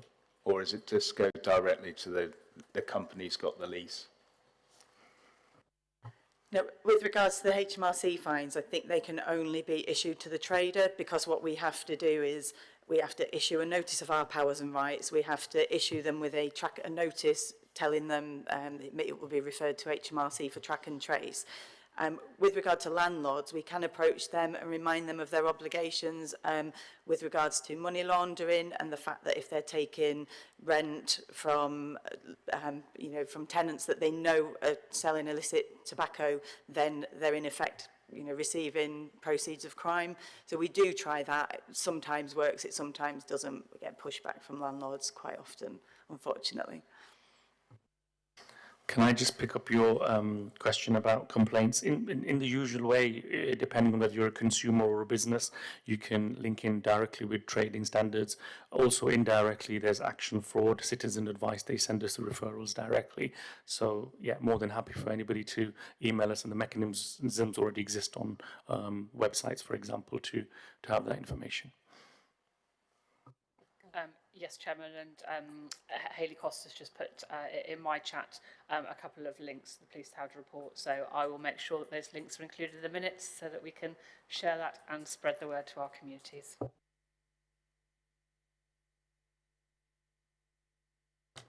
Is there any other questions? Councillor Law. Thank you, Chair. Yes, I've actually got a million questions as usual, but I'll try and keep them succinct, particularly around the young people. So almost a quarter of the 775 test purchases were successful. That's a huge rate. What sorts? I'm curious as to how you follow that up afterwards with the place, with the shop. The other thing is around, I'm quite concerned about, is the amount of vapes that have spice in them. So were any of these that you have taken in these seizures, how many of those did contain spice? In a recent survey in school in Somerset, I think of 500 vapes taken by the school, 100 actually contained spice in them. It's a huge issue for our young people. Are they buying them in these shops, or where are they getting these sorts of vapes from? And also the online, our children are buying these online. Our children are also buying, get it right, nicotine shots to put in the vapes, which means that they're actually vaping really, really high amounts of nicotine. Are we seeing a corresponding increase in young people into hospital through these vapings? Because obviously nicotine, large amounts of nicotine can have a very negative effect on them, let alone the effect of nicotine on a developing brain, which is massive. And I don't think young people know enough about this. I don't think adults know enough about the danger of nicotine to a developing brain. So hold on, I've got more. Also, this quarterly reporting that we do of tobacco seizures, is there a national table, and how do we compare on that table? Is the use of a stab vest due to a perceived fear or as a result of an actual something that has happened? And my last question, you'd be really glad to know, is when can we expect to see this new approach to this health education for young people around vaping, and how are we going to include our young people in that, because they're the best ones to tell us how not to do? Thank you. Thank you. Lovely question. Can you come to all my meetings, please? So we do go back. We have to follow an enforcement policy, which means we can't prosecute straight away. You've got to give the business an opportunity.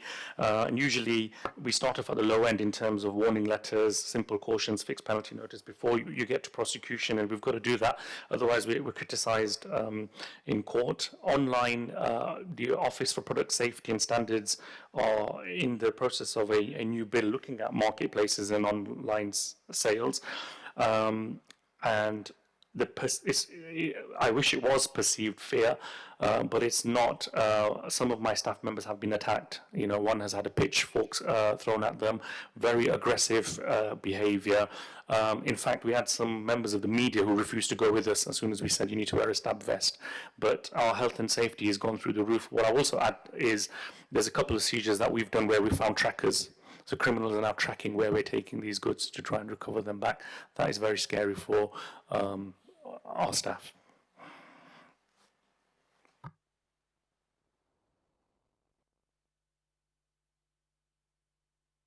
Can we get back to you in terms of the quarterly stats and the league table, if that's okay? We'll take that away with us.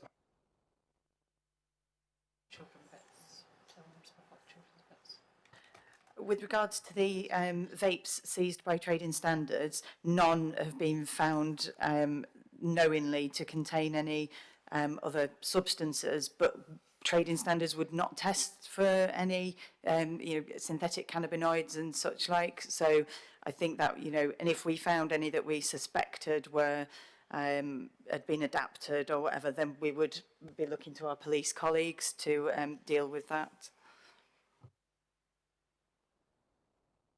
I'll just add that when we last sampled vapes on the packaging that said did not contain nicotine, we found loads with nicotine. So that is a big problem before you even get to spice, because it's the nicotine where, whether it's children or adults, which is the hit, which is the addiction, which will affect them and the brain activity. Yeah, so excuse me sort of craning my neck at you. So just to pick up on those synthetic cannabinoids, separate to the trading standards operation, there's been some pilot work tested through Devon and Cornwall Police, who have had a mobile kind of testing unit to look at what's inside the vapes that are confiscated from schools.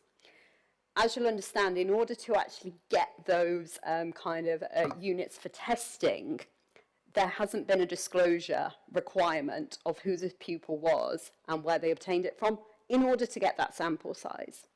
We're awaiting the final analysis, and bear in mind this was across schools in Devon, Torbay and Plymouth, so we need to do a bit of a deep dive into what the local kind of data tells us. But it appears that approximately 10% of the 230 devices that were confiscated contained a synthetic cannabinoid of some description, including spice. So that's slightly lower than the Somerset statistic, but it is in line with some national research that's been conducted across a number of schools in England, which shows a similar 10 to 11%. So that's sort of what we're looking at. So it's by no means trivialise that, because we know the danger and severity of the health harms associated with that, but it's just to provide that context as to these are hard-hitting news stories and need to be taken seriously, but in the context of the overall kind of vape use. In relation to your question around the voices of young people, how they're being informed, my point earlier is something that I'm very conscious of in this area, is that our usual way of communicating health messaging through the NHS, through public health, etc., is not relevant or meaningful to young people. So we need to think of relevance. The work that I alluded to, which is really just in the design stage and will be conducted throughout the remainder of this financial year, a requirement of the funding that we give to whoever locally is awarded the funding is that they co-produce and involve the voices and the experience of young people. That will be seen through the survey, that will get that qualitative feedback, that voice of young people, not only about what currently is going on for them, but about what they would like to see in terms of recommendation. And the projects around kind of testing different peer support and messaging will have requirement of it being co-produced with young people with lived experience. So that's our starter for 10. As I mentioned, I'm hoping that those projects will be concluded this financial year, with the view then to consolidating kind of that learning and understanding during the first quarter of the new financial year, so that we can then be reporting back kind of summertime in terms of how we scale up, what we scale up, and the extent to the scale up that's needed. So those two pieces of work sort of running in tandem. So I hope that answers the question. Councillor Long. Thank you very much, Madam Chair. And it's been a very impressive presentation this afternoon, so thank you. But I do have a cheeky question, which the Chair may rule out of order. There's been much praise for the Police and Crime Commissioner today, and I just wonder how much the service could have... I'm just wondering whether the service has been affected by Devon and Cornwall police being in special measures, or indeed, could you have used some of the budget that has allegedly gone to the Chief Constable for a golden handshake? Thank you.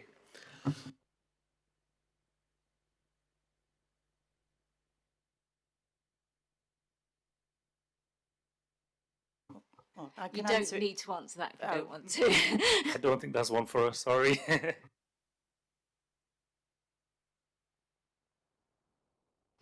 Right, if there's no more questions, we'll move on to recommendations.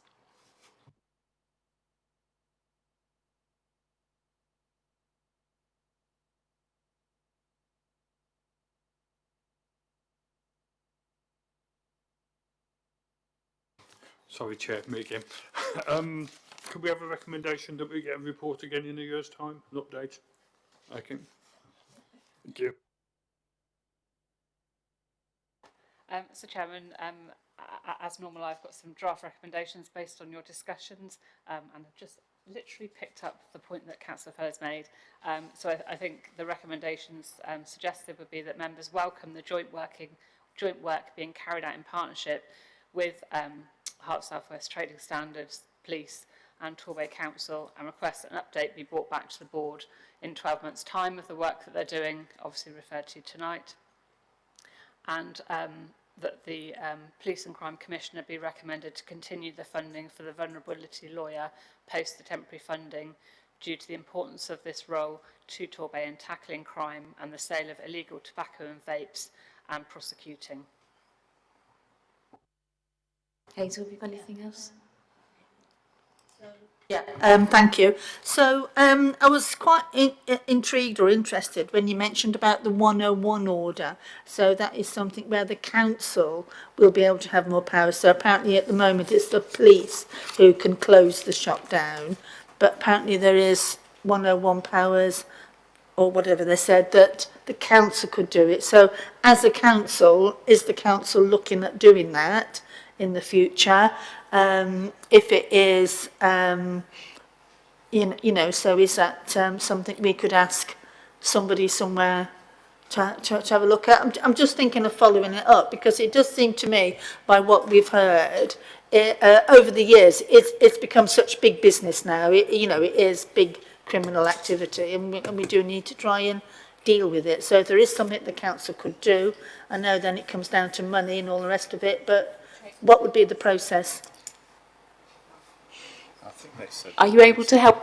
One. Yeah, so my understanding is the police have powers for closure, but also Torbay Regulatory Services do, because the order is made under antisocial behaviour. So, go on, Rachel can probably answer that.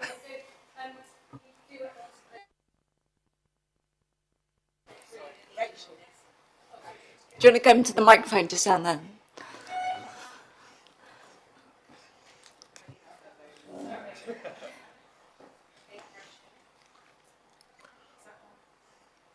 Right, okay, yes, sorry.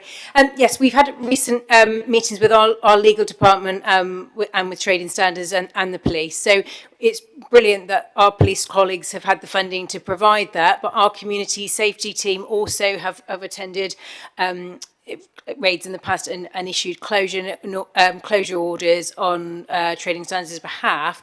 But trading standards themselves, so they used to be part of Torbay Council within our actual team. Now they're in the heart of the South West standalone service, but still linked with Torbay Council.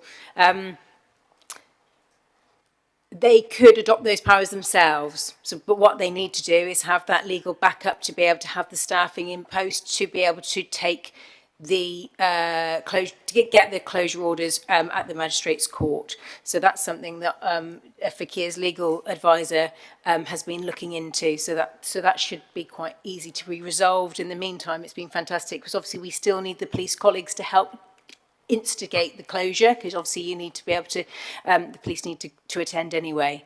So that's a conversation really to discuss. If the police are able to provide that level of service in the future, then that's great. If not, then yes, Torbay Council can either assist from our own resources or actually empower trading standards to be able to do those closure orders themselves, which is probably more convenient for themselves because they can do them at their own leisure and not have to wait for other members of staff.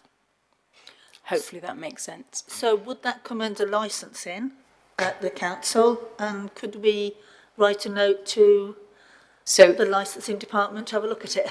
Yeah, so it's a confusing one. I manage licensing, but also the client liaison officer for the South West service.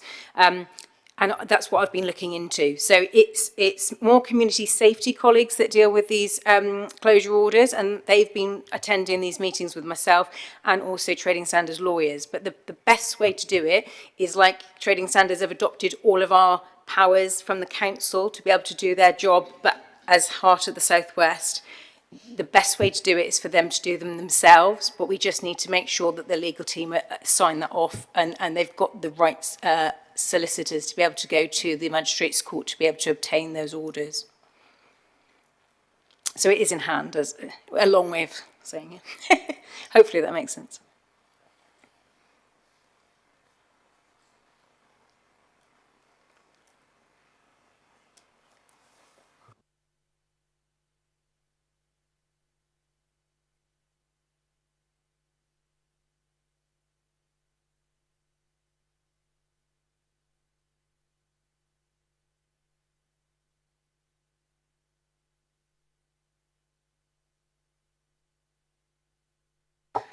Sorry. So I've amended the first recommendation. So I think that members welcome the joint working being carried out in partnership with Trade Standards, Police, Torbay Council, and request them to continue to work together to identify the best way to address closure orders moving forward and bring an update back to the board in 12 months' time. So I think, you know, it sounds like you're already doing some of that. And then obviously the second one about recommending the Police and Crime Commissioner to continue the funding for the vulnerability lawyer. Thank you. Do we have a proposer? Oh. A seconder. There you go. And everybody agree?